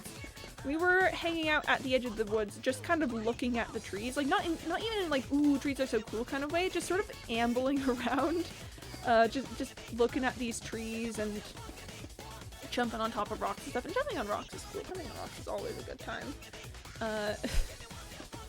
But it's so funny because I think what sparked this whole story earlier is that we were talking about kids earlier, about how kids are wild, and I think I just really naturally went to say, oh, but you know, I'm a good child, I know how to get kicked outside. And then I realized that would sound insane if I just said it with no context. Because I'm sure it makes perfect sense to, you know, a certain group of people, such as, for instance, you know, the people in the area that my that my extended family is from. But just in an online space with no context, I think that would sound insane. I think it would sound crazy to say, like yeah, I'm a good child. I just get kicked out, you know? Because the context. You gotta understand the context. That's not. We're not getting kicked out as in, you know, like, get out of the house, you ain't great. It's that whatever would I be doing inside?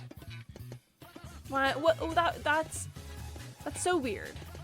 And honestly, it largely stems, I think, from the tradition of there being no air conditioning in these houses, because they're very old houses, you know, built way before any sort of temperature control, other than like having a fireplace was even a thing.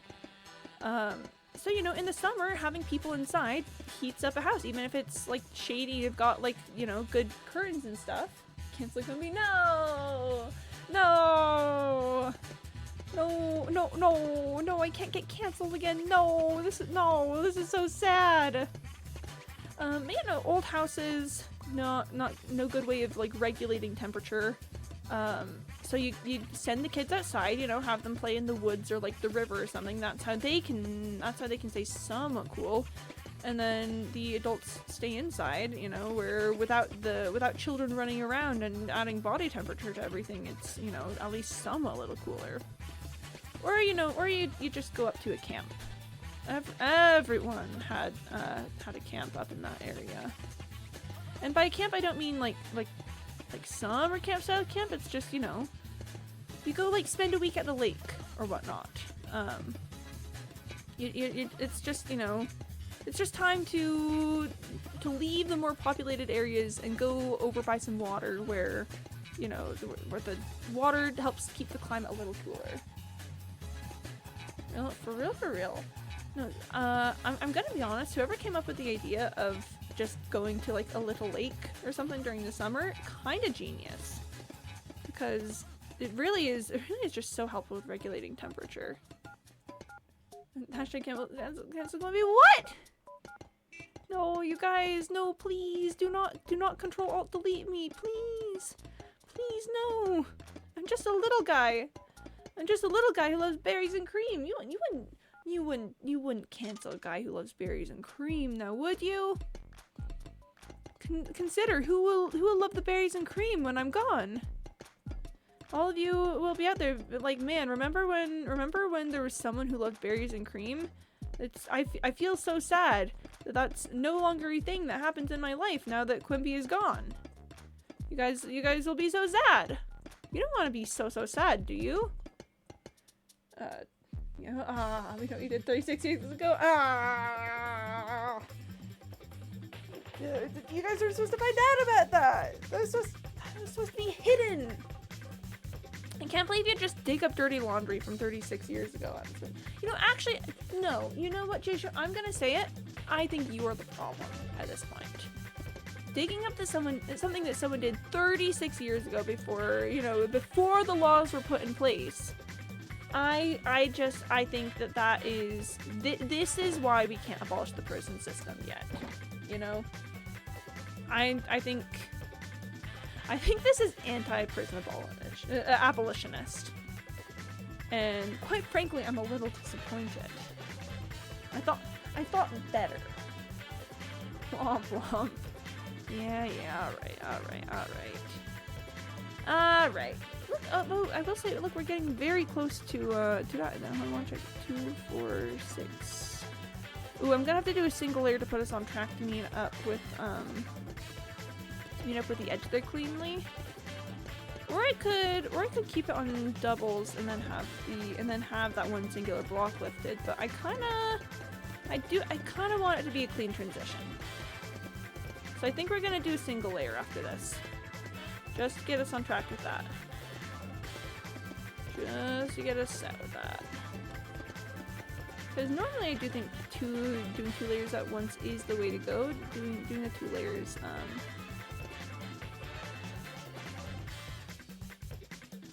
Okay.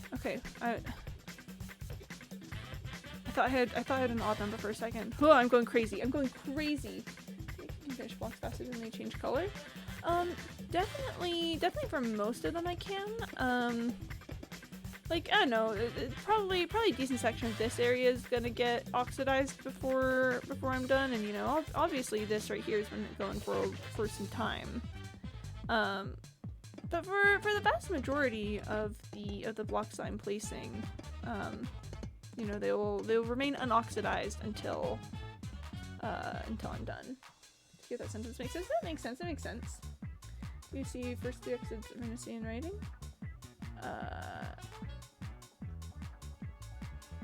Did I? I feel like wait. Oh, I see. Yeah, Industrial Life, Coffin Moth, Luan, Beyond. Yes, okay, yes, I see. I see it, Jayshu. I was looking too far back for a second. I was going too far back.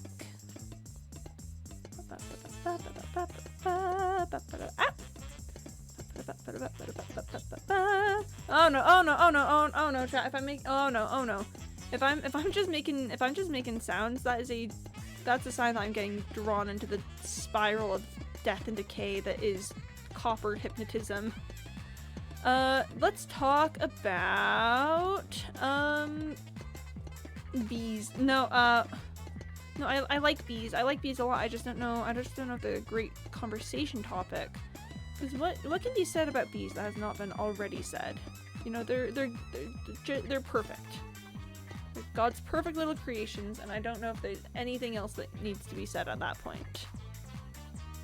Quick talk about your D&D game. I really like my D&D game. It's cool. Okay, I will say this. So my the one that I DM for is getting very close to some big secret reveals. I don't know if it's reveals so much as, like, you know, they're gonna get some big information about that. But the way that I need to go about engineering all of this is I've got a lot of world building that I can do to be able to make that happen. so we're currently in a world building phase in the campaign that I DM. That's what I always ran about. Yeah, fair enough. Yeah, so we're currently in a world building phase, which is great. It's fine, you know, it's going pretty well. But I'm setting up for the later action, which drives me personally insane, because then I'm out here thinking about, you know, I'm rubbing my hands and giggling to myself about like all these evil little things that I'm gonna do, but it hasn't happened yet. So that is the unfortunate life of being a DM, is you gotta keep the secrets if you want the secrets to have impact. Then keeping secrets is really hard. I completely forgot that NSC is supposed to be after Malarvia. There is supposed to be Caleb, Arthur, Clemmy, Kelly, and Lucas Star Child. That probably makes your players insane. I imagine it does. I will admit to that driving my players insane is one of my goals as a DM. Just straight up, that is one of my goals.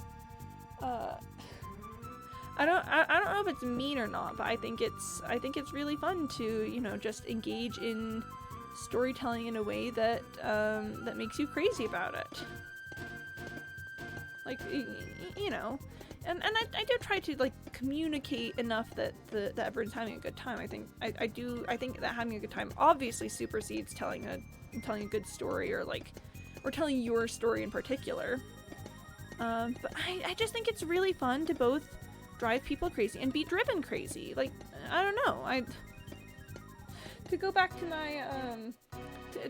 my little rant that I've had before about how city dwellers don't destroy things often enough. I think that we as humanity need to engage more creatively with frustration and with the urge to tear things apart with our teeth. You know, people who live, like, you know, lives where they don't interact too often with the process of creation and destruction, I think are sort of fundamentally missing out on the expression of some human emotions there. Like the need to tear something apart with your teeth, or the ability to get your frustrations out by affecting change on the world around you. I think that it's a very important thing that that particularly a lot of city life doesn't particularly account for. So I think people are deficient in blowing stuff up. Essentially, is kind of what it is. I told you that Kelly's supposed to be the sassy. Don't give it type yet, right? I do believe you have informed us of that before, Jayshu. The need for speed, exactly. That's exactly what that is exactly what I think humanity needs to experience. Is no, stop it. That I think humans need the ability to you know, to do things. They gotta have that need for speed, the need to affect change, to you know, to assert dominance over their environment. We're so close. We're so close to that. Remember when we were far away? Remember when we were super far away from that? We are getting close now. That's the way that this game plays. But man, we are getting close. Also, I'm going to drink some water. I would like to consume some liquid. I did that thing again where I just packed my water bottle full of ice, so that the water itself tastes like melted ice instead of just plain old regular water. And I've been very pleased with the results so far. So we are going to do a single layer because I need to have it so that when we're on doubles, we are going to hit that right there. So doing a single layer really quickly to just you know, to get that out of the way. And we are going to do it in a chevron shape because to be honest, I've kind of been missing the chevron shape a little bit with doing the 2 blocks at once style. Sometimes you just gotta do yourself a little chevron. Very, very important to do yourself a little chevron. I think that's another thing that humanity is fundamentally lacking, is just sometimes doing a little chevron. It's important. It's important for our enrichment, is to do a little chevron. It's like I don't know, it's kind of like how dogs need to have chew toys and stuff, right?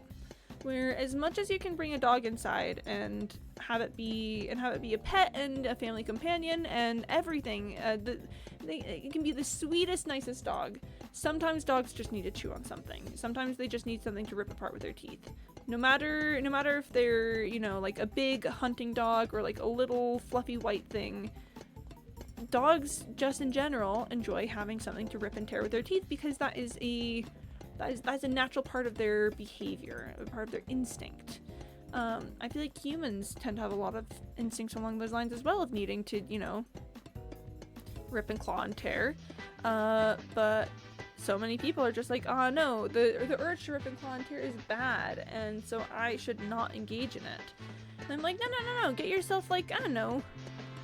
Like, okay, so sometimes when I need new equipment or something, like a new mouse or whatever for my computer, I'll just go and I'll dismantle the old one. Not for any purpose, you know, I'm not trying to reverse engineer it, I'm not trying to, like, reuse the parts or anything. It's just that I have a thing that it will not hurt anyone or myself if I were to destroy it, and I take great enjoyment out of just, you know, taking something and pulling it apart. Or like a couple years back, back at my parents' house, there was a swing set in the back that needed to be dismantled. So me and my siblings just sort of took, you know, we took like a drill and some, what are they called? Wrenches? Took like a drill and some wrenches, and we just sort of tore that thing to pieces. Check art? Yes. Alright, I'll check art. Ooh, I want to know my inspo for these guys? I absolutely would love to know your inspo. Oh, Ni no Kuni! Oh, I see it! Oh, I see it, Jayshu. Oh man, yeah, okay, I see it. It's so fun, cause your style is, you know, it's not exactly in the Ni no Kuni style, but I can still very clearly see the references. You've definitely, you know, engaged in a way that I would say adds value. But, no, that's so fun. I really like what you've done there with it. Oh, what was I saying about, like, destroying, my old mouses and stuff? Yeah, you just gotta... It's not gonna hurt anyone if I destroy this. I like pulling things apart. Let's do- oh, no! The swing set. Yeah, the swing set. So yeah, me and my siblings just grabbed, like, some drills and wrenches and stuff, and we pulled that thing to pieces, into planks and screws and nuts and bolts. Just cause, you know, it can be so satisfying to pull something apart. And I think that,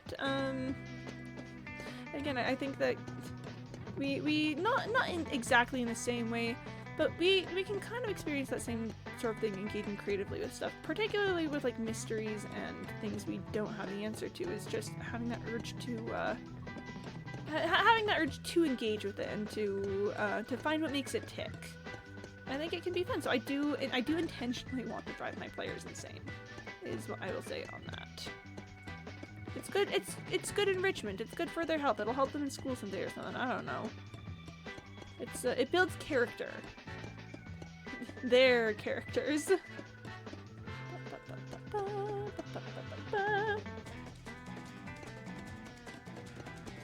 No, art is, sorry, thinking about Jayshu's art. It's so fun seeing, I don't know, kind of like the trails of where things come from. Like, obviously, let's just put it out there for the record, plagiarism is bad, and using things without people's permission is bad, but I really like tracing artistic movements, and like seeing where people find inspiration, and, you know, who maybe they might have studied along their way. It's so fun to just, I don't know, the nature of humanity is that we'll see a thing that will inspire us to make something else, and then we've got this whole little, like, trail of things that come from it.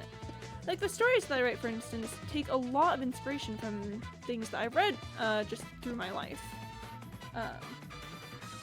I'm trying to think of a good example of something that I've read that has directly inspired my work. Oh, I mean, a really easy one is the series that I keep telling you guys about, that starts with The Thief. I can't say the name of the series because that in and of itself is maybe a little bit of spoilers.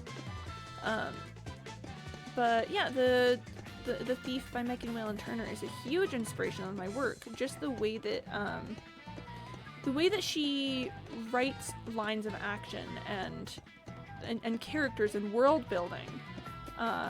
It's a huge inspiration for me, and I'm obviously not trying to like directly copy her. But like for instance, I was having trouble writing something a couple months ago.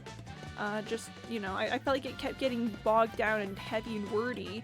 And then I reread The Thief, and there's a really pivotal moment in The Thief where there's a big action thing that happens. But we don't get to see the action thing as it happens. We get to experience it from the other side of it as characters are telling each other what happened to them during that time. So it's like the setup for the big action thing happens, and then it cuts immediately to the aftermath. And we don't know what's happened to the characters. We're missing some people from where we are. It seems like something like really bad has happened, but we have no clue as the audience because because we just zoomed past it to the aftermath. 1, 2, 3, 4, 5, 6. Sorry, just had to check. But it's actually really clever because what it meant is writing out that action scene would have been too much. It would have bogged it down. It would have been overly wordy. It would have, it would have ruined the line of action. And so instead what she did is she takes us to what we really care about, is how this affects the characters. And then we get the important bits. We don't need to hear about all the transitions and movements and things of how it all goes from point A to point B. We teleport straight to point B, and then we get a best parts version of what happened along the way. And it's brilliant. It's so brilliant the way that she does it. And that really helped me with that thing that I was having trouble with, because I just kept getting stuck in the particulars. Of the who did where and what and who said this and that and things, where what I was really looking for was what was the impact of what happened after that scene. So I will admit to just stealing the trick of skipping the action that way. Again, obviously doing it in my own way, but it's really cool to see how we can learn from each other and find things that we like in things that other people do. One of the things that makes me really sad about the modern way that copyright is handled is that you basically can't talk about your inspirations anymore without having to be afraid of copyright issues. I'm trying to remember what exactly it was, but I think there's a very famous case with Stanley Kubrick. And Lord, thank you for the Rickroll, much appreciated. I will get that marked for you. Well, there's this case with Stanley Kubrick, where he mentioned, in an interview or something, a piece of media that had inspired him in his creative process, and it was something that really I think he only ended up it was only the sort of general aesthetic and vibe that he took from it. Did you say copyright issue or copyright issue? I'm hearing this bad, so I didn't hear properly. Copyright. Yes,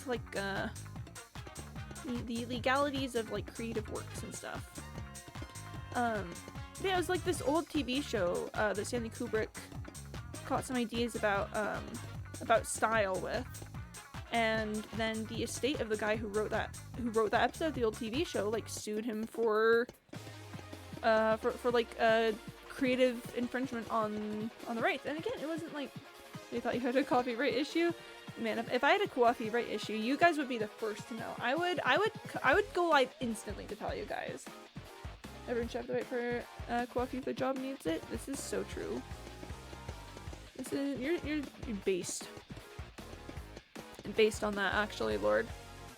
And I say that as someone who doesn't really drink coffee myself. Yeah, no, it wasn't. There was nothing that could even be tangibly construed as Stanley Kubrick took this character thing from this people, but because it was but because he said it was inspired by it, the case went through, and you know, and they won. So and it makes me sad, because when I personally like think about my own creative works and stuff, one thing I'll want to rave to people about is the things that inspired it, and you know, where those sort of ideas come from, because anything creative is just an amalgamation of things you've seen before that are being twisted to have your own sort of take on it. And it makes me really sad that you have to be so careful about that if you're doing it professionally. Again, obviously plagiarism is bad. I don't think that people should be stealing other people's stuff. But I think the process of inspiration is very real, and is kind of, you know, I feel like it's really bad the current way we run things with that. Everyone, hey, friend, welcome back. Coffee machine has worked. It's more work than he does. I swear to God, the coffee machine has to fill the new brew 1 to 2 times each hour. Goodness. Oh, and there goes Candy Bot. Tell me to drink some water. Hydrate or dehydrate? That's so true. I'm going to hydrate though. I hydrate. I choose you. Anyways, well, thank you for the lurk, Lord. Much appreciated. Yeah, it's I want to hear creative people talk about their inspirations. I want to hear them mention the things that they've seen that live in their brains until they can find their own way to take a creative spin on it. I want you know, I want to see where we're all coming from with this stuff. But you gotta be so careful about it. I do think, okay, I will say that I think that actually the like fanfiction community does a really good job with that. And maybe it's just because fanfiction already has, you know, kind of has a big culture of being inspired by other things. But particularly Archive of Our Own has a fantastic, like, works inspired by feature where you can be like, yeah, this work was inspired by this other person's thing. Go check theirs out as well. And I think that's beautiful. I think, you know, also generally if I like something, I want to see 12 million more things like it. So I love seeing everyone's different takes on it, but I think like a lot of fan work communities do a really good job of being like, yeah, I saw this thing that that, you know, gave me thoughts and emotions and feelings, and now I want to you know, make something about it and share it with you. I think that is incredible. Fancy guys who can expect my creativity to be as good as my French. Well, I don't know. I think that science is inherently sort of a creative endeavor. Like, in different ways to be sure, but if you're problem solving, that's creativity. If you're trying to, you know, think around something and try to explain it, that's creativity. If you're, you know, if you're innovating in any way, that's very creative. And I'm gonna guess, I think the sort of barrier that we've been building up between, you know, scientific and creative endeavors is to the detriment of both of them, actually. It's basically telling stories until they find an answer story that suits the problem. Yeah, and see, I think that falls very easily into the realm of creativity. As a fellow scientist, I will say I have a bachelor's of science. I think that creativity is a massive part of what scientists do. You gotta think around the box. You have to think about issues that need to be solved, you know, or things that need to be explained. Like, this is gonna be super pedantic, but like, think about gravity. Obviously people were thinking about gravity for much longer than Isaac Newton. Isaac Newton didn't just discover gravity. He wasn't the first one to think about it. But just think of all the people who over so much time must have been thinking about, you know, like, why do things fall down? What's happening there? What could it be? And coming up with theories and explanations, and having to, like, you know, read the works of other people and build on that. That's such a creative process. I would agree to disagree. You know, fair enough. That is fair and reasonable. I will always agree to disagree. Unless I'm stubborn and argumentative, and then maybe I won't. But, yeah, I don't know. This is also coming from Quimby Improv Coach Alert, where I can talk to anyone about how improv can fit into anything. So I'm kind of really good at just sticking my nose where it doesn't belong in many things. You know, I think definitely there should maybe be easier ways for attribution and I don't know, stuff like that with a lot of creative works. But I think that the modern copyright system punishes inspiration, which I think is detrimental to everyone, honestly. If everyone's just out here looking for how they can, you know, make a buck from claiming that someone else's thing is exactly like theirs, I don't know. And to Lampshade, once again, I know there are legitimate concerns. I know that there's legitimate copyright errors. But I just feel like the system that we currently have does not adequately address the collaborative nature of creativity. Obviously things fall because God pushes them. Scientists got in the 1200s or something. I mean, I wouldn't be surprised, but that's also, like, think about how creative that's got to be as well. To you know, be like, okay, so this thing happens. We don't have an explanation for it. I know that I have this other explanation that I believe that is, you know, God is the driving force behind things. So therefore, it could make sense for that to be an explanation. You know, obviously we know that there's forces at work, but like, I just think that I don't think that saying that a thing happens because a god does it is a lazy way to examine it, or at least at first. Like, when you have tools to better observe what's happening and find, you know, some concrete explanations that have a little less hand waving, then I think obviously that should be a part of your process. But yeah, being like, something must cause this. I know that, like, I don't know, beings interact with the world and have effects on stuff. Like, humans have an effect on the world. Maybe there's some sort of being that makes this effect happen too, you know? I just took these route and just made a new time for called Graviton's Holiday. There's a creative way. We do think you can take a route on, I think, from every possible way, but it's a proven proof part that separates it from normal creativity since sunset boundaries. I mean, yes. Your science can be creative. No, yes, obviously the process of scientific proof is very hard and fast logical in most cases. I guess what I'm arguing is not that science is entirely a creative art, but just that there is creativity involved in how science is done that I think is important for us to think about and acknowledge. Religious as well as science, which is rare according to people. I'm gonna be honest. I think it's less rare than a lot of people think.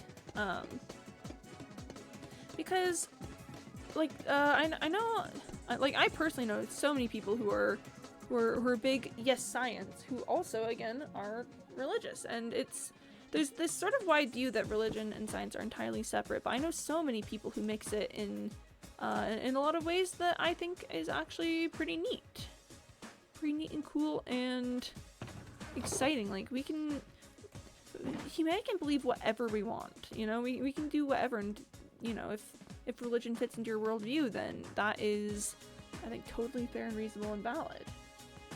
And I like to learn about religion, like do spiritual and gods, but I keep it to myself. Yeah, fair enough, fair and reasonable. But yeah, I think there's a wide cultural view of science as something completely devoid from creativity and art and religion.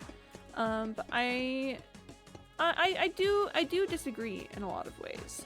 Just because I think that humans are more complex creatures than that sort of worldview allows for.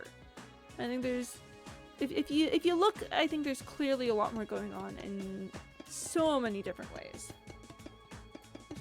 Science gives me knowledge, and religion gives me the ethics and wrongs and rights to behave with that knowledge. And not to expose my my sociology degree here, but I think that religion can be an important fundamental part of people's lives, and you know, unpopular opinion there. it is entirely possible for people to be moral and ethical without religion. And it's entirely possible for people to have community and connections and, you know, like important people to them without religion. But I also don't think it's bad if people find that in religion, right? You know, the issue comes from abuse, and, you know, no, certain environments may be more prone to abuse than others, but I think that just means that we as people need to be more careful about the ways that we interact with those environments and those, like, lines of thinking and stuff, because, again, sociology major here, there's so many cool things that come from people building communities around, like, religion and things. Could you explain it in simpler language, please? Yeah, okay, let's talk about it this way. Again, sociology degree on display here.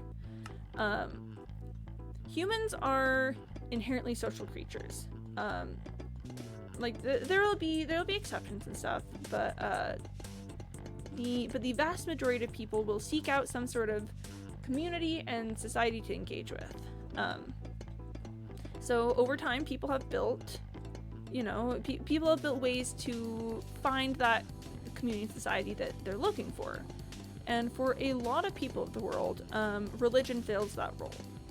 You know, religion fills the role of having something that the community can all engage in, and that you know, that they can feel at home and welcome in.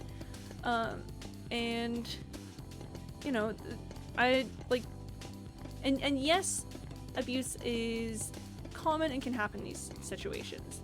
But I'd like to argue, you know, that is the case with many institutions. If there is an institution and a way for people to experience community, there will also be a way for people to abuse that community and those relationships. Think about, like, I don't know, like universities and politics and you know, charitable organizations. Their abuse is possible in all of these situations. You know, it doesn't matter that what the purpose of the organization is. It doesn't matter what the origin of the organization is. If an organization or an institution exists, there will be a way for someone to use it for harm and for, you know, personal use. Religion is a classic example of this, because for so long, people have put, you know, a lot of people, humans inherently want to trust in things, I would say, is my personal belief on the subject. People want to find something that they can just believe in implicitly and trust without fear of being harmed, which is great for, like, interpersonal relationships. You know, finding people that you can trust won't harm you is awesome. But the thing about an institution and an organization is that you kind of just can't inherently have that same trust, because it's not just people at that point. It is also the rules of the organization. It is the purpose of the organization. You know, people don't exist as just people when they're working in a space like that together. Like, think about coworkers or something. I've had a lot of coworkers in my life that I know I wouldn't be friends with if we were outside of work. But because we are in the same space, you know, we just kind of have to make things work with us, because you can't work with someone if you don't have a good working relationship. So, you know, even though it might not be someone that I engage with normally, the bounds of the organization, of the job and stuff, make it so that the both of us interact in different ways. You know, we're more professional. We're concerned about having job appropriate behavior instead of just being ourselves.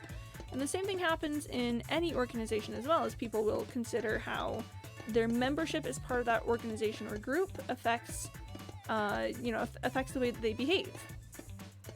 Like, I think a classic example of this, sort of going back to religion, is that a lot of people will not want to swear when they are attending religious services, but will swear outside of it. Their membership of the group affects the way that their behavior is displayed, right?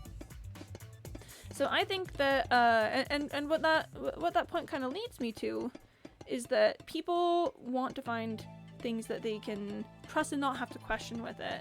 And that can be anything. That can be religion, that can be like community leaders, that can be that can even be like relationships with other people. And the potential for abuse comes, I would argue, a lot from that inherent organizational trust. And that's why religious organizations are, classically a hotbed for for abuses, because people will put this blind trust into the organization and into the purpose and meaning of the organization, and not recognize what they're doing is giving power to individuals who are not the organization, right? Create your opinion, but you can't find the ideology if people are abusing it, right? I don't think any religion teaches morally and ethically wrong things, or at least Hinduism. But yes, there are individuals who exploit and abuse the gullibility people believe deeply in it. Now, my science side always makes me cross-check things and think in the opposite sides. I don't think you can bring religion itself, right? Yeah, no, that's my point here. That's my point. Is that I think there's a very popular perception that the existence of any religious organization is inherently abusive in that way. I would argue that it is not the presence of the organization, it is a community push to inherently trust the organization and the people associated with it, right? Like my parents were always really careful with like anything that we did as kids. They'd want to make sure that they knew what adults would be at things that we did. They wanted to be sure that they that we knew how to appropriately interact in those situations, that that adults could ask us to do things and we could say no, for example. Like that if even if like a member of an organization we trusted asked us to do something, if we didn't feel comfortable with it, then we wouldn't need to. Like they're honestly very good about teaching like consent with other people in that sort of way. I think that the point is that people are flawed regardless of the goodness of that organization. Yeah. Where people are just inherently flawed, and some people will some people will use those flaws and they'll take those flaws and use them to hurt people, and some people will do it accidentally, and humanity is all just sort of one big mess. Discussions in Chappie. I'd love to be more active participant, but I'm seconded to coming to a 3-hour meeting. Goodness, Mr. Malouk. Well, thank you for hanging out a little bit anyway. I hope that your meeting wraps up soon. That sounds crazy. That sounds like a real long time. I think the point is that there's a very popular perception that religion, the purpose of religion is to exploit people, and I don't think that's necessarily true. I think it's possible that it is true in cases, but I think that the vast majority of people just want something that they believe in and where they can find community with that. And the issue comes when people don't think critically about their participation in these organizations. Like, even if you, I don't know, let's take this for example. Like I said, there with science and religion doing different, not necessarily incompatible things. The fire as well. So, like, let's take this for example. Let's say that you're volunteering with a local soup kitchen or something, and the leader of the soup kitchen, like the person running things, is someone that you trust a lot, that you've had a lot of years working with, and and that you feel reasonably comfortable with. If that person then introduces you to someone, like say like a new volunteer or something that they're bringing in that they've known from elsewhere, it can be very, very tempting to immediately apply that trust that you have for the organization leader to this new person that they're introducing you to, because clearly, if they've introduced you to them, then that means that they trust them as well, and you should be able to trust their judgment, right? That's a very simple, easy way of doing it. However, that's not necessarily correct. This person could be lying to the organization leader. It could be that in the situations that the organization leader knows them in, that they would be good and trustworthy, but that in the situations that you might end up with them, that they wouldn't be. So it's important to think critically, but But it's easy to see how abuse can come from such a situation where if the trust that you are giving to someone in that way is then extended to another person who might not exactly fit the qualifications for it, simply because they are part of the organization, right? And I think that can happen anywhere. So I think that if we really want to work on, like, diminishing the amount of abuse that happens to people in the world, it's less get rid of these organizations. Like, obviously, if there's systematic abuse, then that's one thing, and that definitely needs to be corrected by either changing the organization or, dismantling the organization and trying to rebuild it. But I think that a lot of trying to eliminate this sort of abuse that people are really concerned about really honestly comes down to teaching people how to think critically even in organizational spaces, right? People think religion is inherently bad and the cause of all kinds of suffering. I'll disagree, because to me religion is really cool to make friends and something you would use in a hateful way. Sometimes that's confusing and kind of easy. No, it's chill. I think you've got a good perspective there. Religions are interlinked at many points, and being too opposite religions, but building more people like you. Yeah, I think, again, sociology brain engaged on this. I love to talk about groups and communities and the way that people work and things. I think that it is that with that, not it. Where are my thoughts going? Wow, I have to organize yourselves. I think that with that also, it's important to recognize that religion is not for everyone, and many people have been deeply hurt by religion and don't want to engage with it at all, and that's so fair and valid. And that just means that it's important for them to be able to find those community spaces and things that they're looking for elsewhere, because everyone deserves to have community and people they care about and things that make them feel, a part of something. I think the move is honestly to just try to have everyone understand each other a little bit better. Just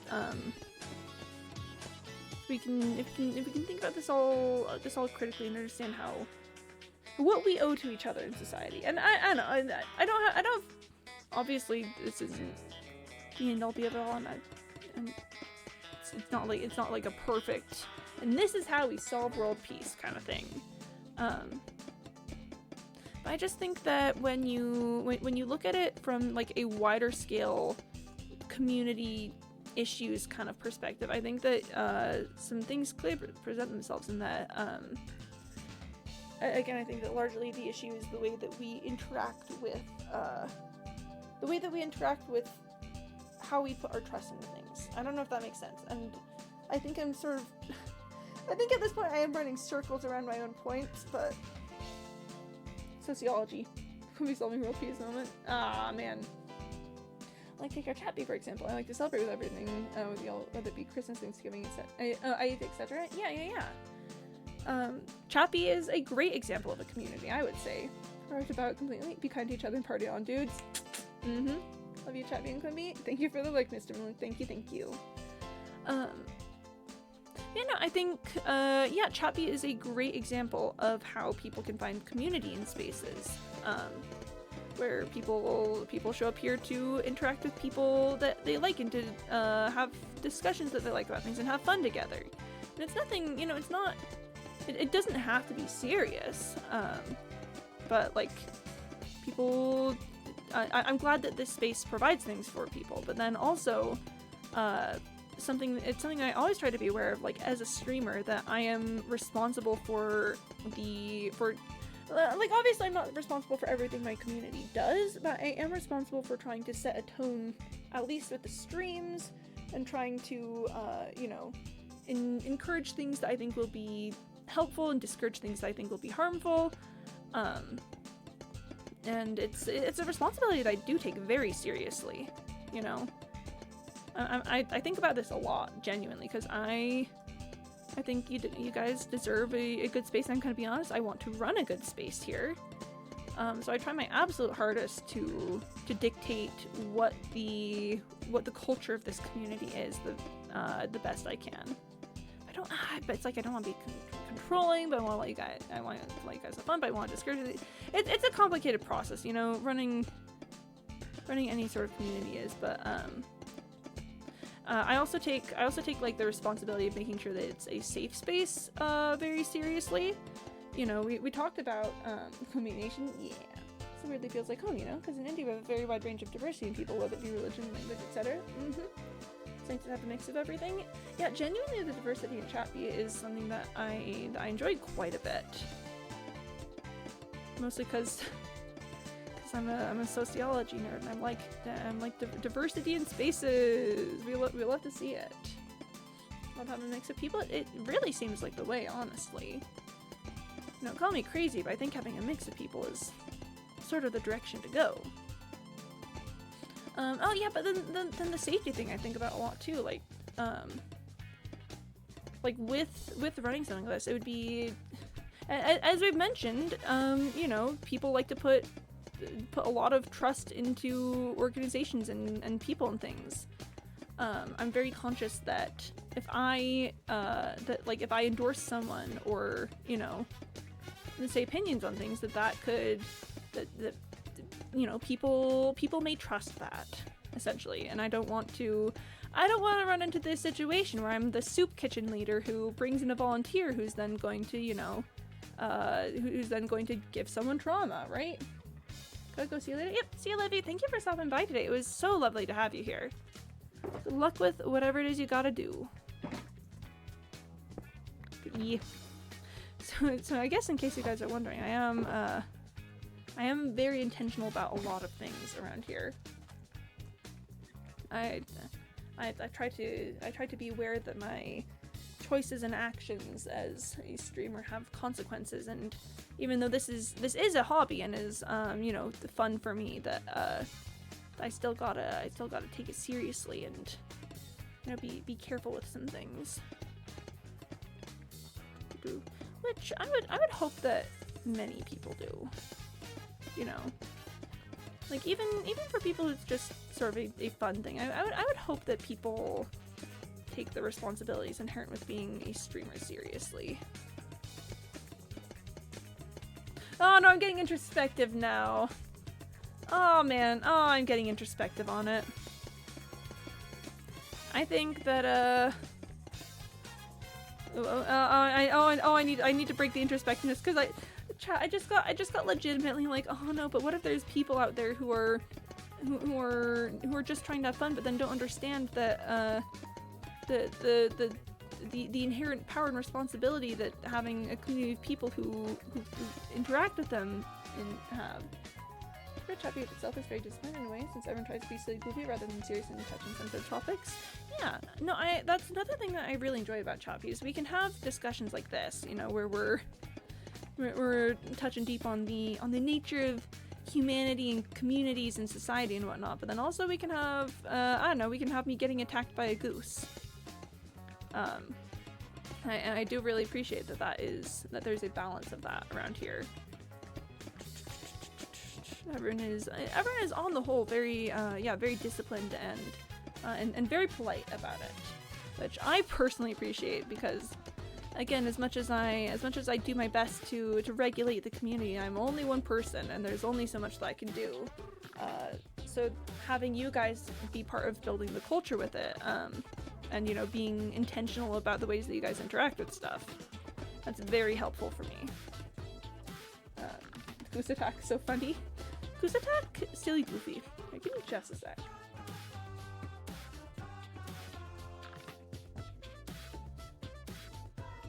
I am back. Yep, alright, okay. No, goose attack, silly goofy. Yeah, no, that's another thing, is that, you know, also as much as a person may try to, you know, build and manage a community, ultimately, a large responsibility of that comes down to the members of the community, right? Like, you can't be micromanaging people and telling them what to do all the time, because that is A, not fun for anyone, and B, not a way to, that's not leadership, that is controlling. You know, a leader is only as good as their followers a lot of the time. I would argue that there are some things that, you know, can just individually make a leader great, but leaders only as great as their followers, and And I gotta say that the followers in Chappy are pretty cool. You guys are pretty epic. Oh man, on Tumblr I have a tag that I call getting a good degree and being a sociology major, and that's how I feel like right now. I'm like, wow, I'm getting, sorry, not in being a sociology major, and having a sociology degree, because I do have a degree, which is still so wild to me. But that's what I feel like right now. I'm like, wow, look at me. I got my degree, and here I am talking about things that is important to my degree.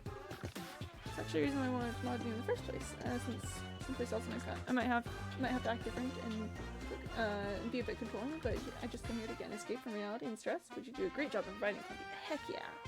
I just get to be myself rather than putting on a fake smile and pretend to be more serious or more goofy. Oh heck yeah! I'm glad to hear it. I'm glad to hear that you know, you feel like you can be yourself around here. That's the goal. That is the goal. And there goes CandyBot telling me to drink some water. Yeah, fair enough, CandyBot. Fair enough. I'm always worried that I'm going to fall asleep too late and then like creepers are gonna start spawning on the top of the cube and then they're gonna come down and like blow up all of my hard work. Luckily that hasn't yet to happen. But it's always a possibility. It's like as long as we sleep, the possibility of creepers spawning on top of the cube is very low. But never zero. I'm a big fan of that meme format, to be honest. I genuinely might forget I have a test tomorrow. I had an argument with someone. I'm sad. Oh, that's good. That's good. I do. I will admit. I will admit to being just such a little entertainer at heart. That's the problem. That's the problem with Quimby's. Is I went to school and I got a bachelor's of science and. You know, and all my life I thought I was going to be like an entertainer. Sorry, not an entertainer, an engineer, or like, you know, some sort of highly technical job or something. It was my entire life, like growing up, I thought that's what I was gonna get into. And then I've grown up, and it turns out that I just love to entertain. I love to be a silly, goofy little guy, and I love to tell stories and write things. Which is genuinely, I will say, Pog. So cool, and I've said it before, I'll say it again, I'm so incredibly lucky that, you know, streaming has turned out for me as it has, that I have, like, people that I can entertain for, you know, love having an audience. But then it's also like, how am I gonna live my life like this? How am I going to, you know, get a job in the economy when all I really want to do is like, is entertain people? And obviously I could try and, you know, go back into the entertainment industry. I had that time where I worked in the theater, right? The problem is that theater's just a lot. And the world of entertainment is just a lot, honestly. Oh, hey, L2. Hello. I get a normal job, and normal jobs don't pay near enough. Yeah, and see, that's the problem, too. That's also the problem, is that, you know, wage labor in and of itself is not in a good spot. Currently, I'm battling quite handily with the whole, man, I should, you know, I should really do more on that whole trying to get a job thing, but then it's gonna be real tricky and also not really working 9 to 5. What a way to make a living is all I'm gonna say about that, right? Like one other streamers mod for have to be quite entertaining with people as a mod and being myself over here. I can talk to it without having to be the perfection perfect chatter mod idol. That's, yeah, I'm sorry I have to do that elsewhere, but I'm glad that you don't have to do that here. No, it's an injury if you understand that. Yes, also hi, I'll do hello. We are talking about so many things. We're kind of in the middle of big life thoughts. If you have any big life thoughts that, you know, you want to share, I'd love to hear them. Or if you'd rather, we can get back to the silly, goofy times. Like entertaining people too. It's really fun. It is. Oh my gosh. And it's like, I don't know. It's it always feels a little bit embarrassing to talk about how much I love entertaining people. Because I feel like there's, maybe it's just the little voice in my brain, but I feel like a lot of times there's a little voice being like, yes, attention seeking is my favorite thing, you know? Chappy do be like that. Chappy really do be like that. And it's like, listen, is this a cry for attention? Yeah, you bet it is. I love being the center of attention. I'm not gonna lie and say that I don't love being the center of attention. But that's not all that's going on, right? I just also think that, like, I think smacking my lighter into the copper would be great. Is my lips sneeze much? That makes the two of us. Yo. Yeah. Because being an entertainer, I feel like is so often connected with you know, the attention that comes with the entertaining. And again, don't get me wrong, I love that. Do not get me wrong, a huge fan. Also, I just like to. It just makes me happy when I can make other people happy, you know? Like kind of crazy wild. I just I think it's so fun when I can like make people laugh, or when I can inspire people to do things from what I do, like make funny jokes or make cool art or something. It's so fun, and that is, I would say, my favorite part of entertaining. Also notice we have reached we just barely reached the top of the section that I've been keeping my eye on this whole time, so that's kind of major too. I think you don't like the spammers and the ones who slide to your Twitch streams being naughty. Yeah, that is unfortunate, I will say. Definitely a bit less than ideal on that side of things. Like, yeah, we've had like so many bots around here lately. Whole ton of like the kind of bots that show up and are like, you can buy followers and viewers here, and I'm like, shut up. Not a fan of that, but you know, that's such is the price of wanting to be a silly, goofy guy on the internet nowadays, right? I mean, I wasn't so into tryharding and getting first and second place in exams all the time, but I did it purely to make my parents proud for the attention. My god, is it addicting? Yeah. And I have a hot take that I don't think it's a bad thing to be invested in getting attention. I don't think it's a bad thing. Like, I know that there's the you know the classic stereotype of the attention whore and whatnot, but I think humans are social creatures. Once again, waving my sociology degree at you, I think humans are social creatures, and wanting the attention of other humans is a normal thing to do. Keep getting them. Me and whoever's in my chat report them immediately. Yeah, I'm pretty good about like banning them immediately get out of here, but I'm gonna be honest, I actually have no idea how to report from here. I don't think I've ever sent in a single report, which I probably should to, you know, help with the issue. Is it, because I've got like the ban, timeout, warn, delete stuff, and then gonna be honest, I have no idea how to run the reports from here. And, thankfully, my mods usually handle that, which I'm much appreciative of. We aren't even the introverted want attention from time to time. Yeah, it's an important thing. Flexing your degree again. Listen, I got that degree. It's, you know, like, who knows what I'm gonna do with it? It's not like I've got, you know, a 20-year career plan set up with it or anything. But by all things purple and holy, I am going to wave that thing around every once in a while. Except I'm actually not gonna wave around because I think that might, you know, I don't think that's usually very good for degrees. To be honest, I should probably put my degree into the holder that they gave me for it. That would probably be the correct thing to do at this point, is to make it so my is to make it so that my degree is contained properly and can't escape its enclosure. It feels really nice when everyone's talking about you and your teachers saying you're their favorite and being is important. You know, no, I know exactly what you mean. Yeah. No, that's relatable. I mentioned I was a pleasure to have in class. My parents would go to parent-teacher conferences, and then they'd come home and be like, so what did my teacher say about me? And I know I have a problem, but don't worry about it. It's fine. Nowadays I play Minecraft on the internet about it. Right? You know? Don't worry about it. It's fine.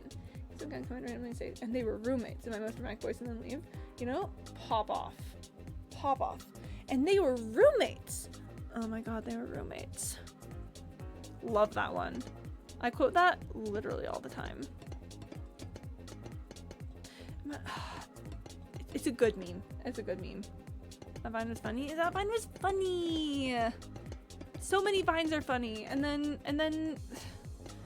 the high schoolers that I teach improv to don't know vines. So I'm trying to explain to them a funny, like something funny, and I'm using Vine terms for it. I'm like, it's like this, and they'll be like, what? And then I cry. And then I cry internally because they don't know Vine. And it's whatever, you know. Obviously, that's not the end all be all of human existence, but also they don't know Vine. The concept heavy though, the expectations. When everyone wants and it's genuinely so devastating. Oof, yeah, expectation. Oh boy, yeah, the expectation. I mentioned earlier that I take the responsibility of being a streamer very heavily. It means I also think about the potential consequences of being a streamer, to be honest. Like that's, like I'm going to be quite perfectly frankly honest, that is a large reason why I have my no physical form policy, you know? And why I'm so secret about everything I do is because as much as I love, you know, the streaming and being a part of things here and having people to talk to and stuff, like, I know that the internet is not a kind place. Or it's not inherently a kind place. There's a lot of potential for unkindness. And it is genuinely scary to think about, like, what could happen as part of that, as part of having that tension. Just a voice in our heads. Oh my god, we're crazy! And these are just memes but with goofy people? That's so true. I did share it with you, didn't I? I think you did, friend. I think you did tell me about that time. And yeah, big sad one, big sad when disappointing people. I'm intimately familiar with that sort of feeling. Yeah, that's why I exist, is just simply a voice with nothing without me as the person behind the screen. Pay no attention to the man behind the curtain, as it were, because I, as much as I love doing this, I would like to be able to live a normal life if something goes catastrophically wrong, you know? And I'm well aware that I wouldn't even have to do anything actually bad for things to go catastrophically wrong. Sometimes things just go catastrophically wrong around here on the internet, and that's just how it goes on occasion. You know, be it someone will lie about something will be misconstrued, people will just decide to be mean about it. Like, it's always entirely possible that people will just, well, again, I don't even do anything, and then things go wrong. And I call me crazy, but I would like to be able to live a normal life if that happens. Big enjoyer of the of just keeping the possibility of you know, disappearing off the face of the earth in mind. And ironically, it's because I spent so much time with Freddy instead of studying. Yeah. The problem is Freddy is just so cool, you know? Just straight up Freddy is so cool, and it is so much fun. I can talk. It is so much fun spending time with her. This makes me want to do this, going Creativerse though. I don't think I'm familiar with Creativerse. This could be another I'm such an internet old man moment, and not old man in that I've been around for so long that I don't know things. I'm like an old man trying to use the internet and being like, what? She told you the big thing? I don't know if she has told me the big thing. I do not know if she's said that. It's like Minecraft, but a little more complicated. You know, pop off. All right. I'm a fan of things that are generally somewhat a little bit like Minecraft. I've been known to be an enjoyer of that before. You know, on occasion. On occasion, I've found it to be a bit interesting. Oh, it's almost perfect, but not quite. Well, let's pick up more copper. Whee! Let it be then. Mm-hmm. Yep, it will not invade you and Freddy's privacy. Whoosh! Copper. You guys, this is kind of a lot of copper. Is all I'm going to say about that. You know, like, I don't know if anyone said this yet. I don't know if anyone said this. This is kind of a lot of copper. But on the bright side, like we've done a lot of rows with what we've got. We're definitely coming towards the end. I think I've just got a few shulker boxes left. But look at that. Look at we're popping off is all I'm saying. We are kind of having a great time of it.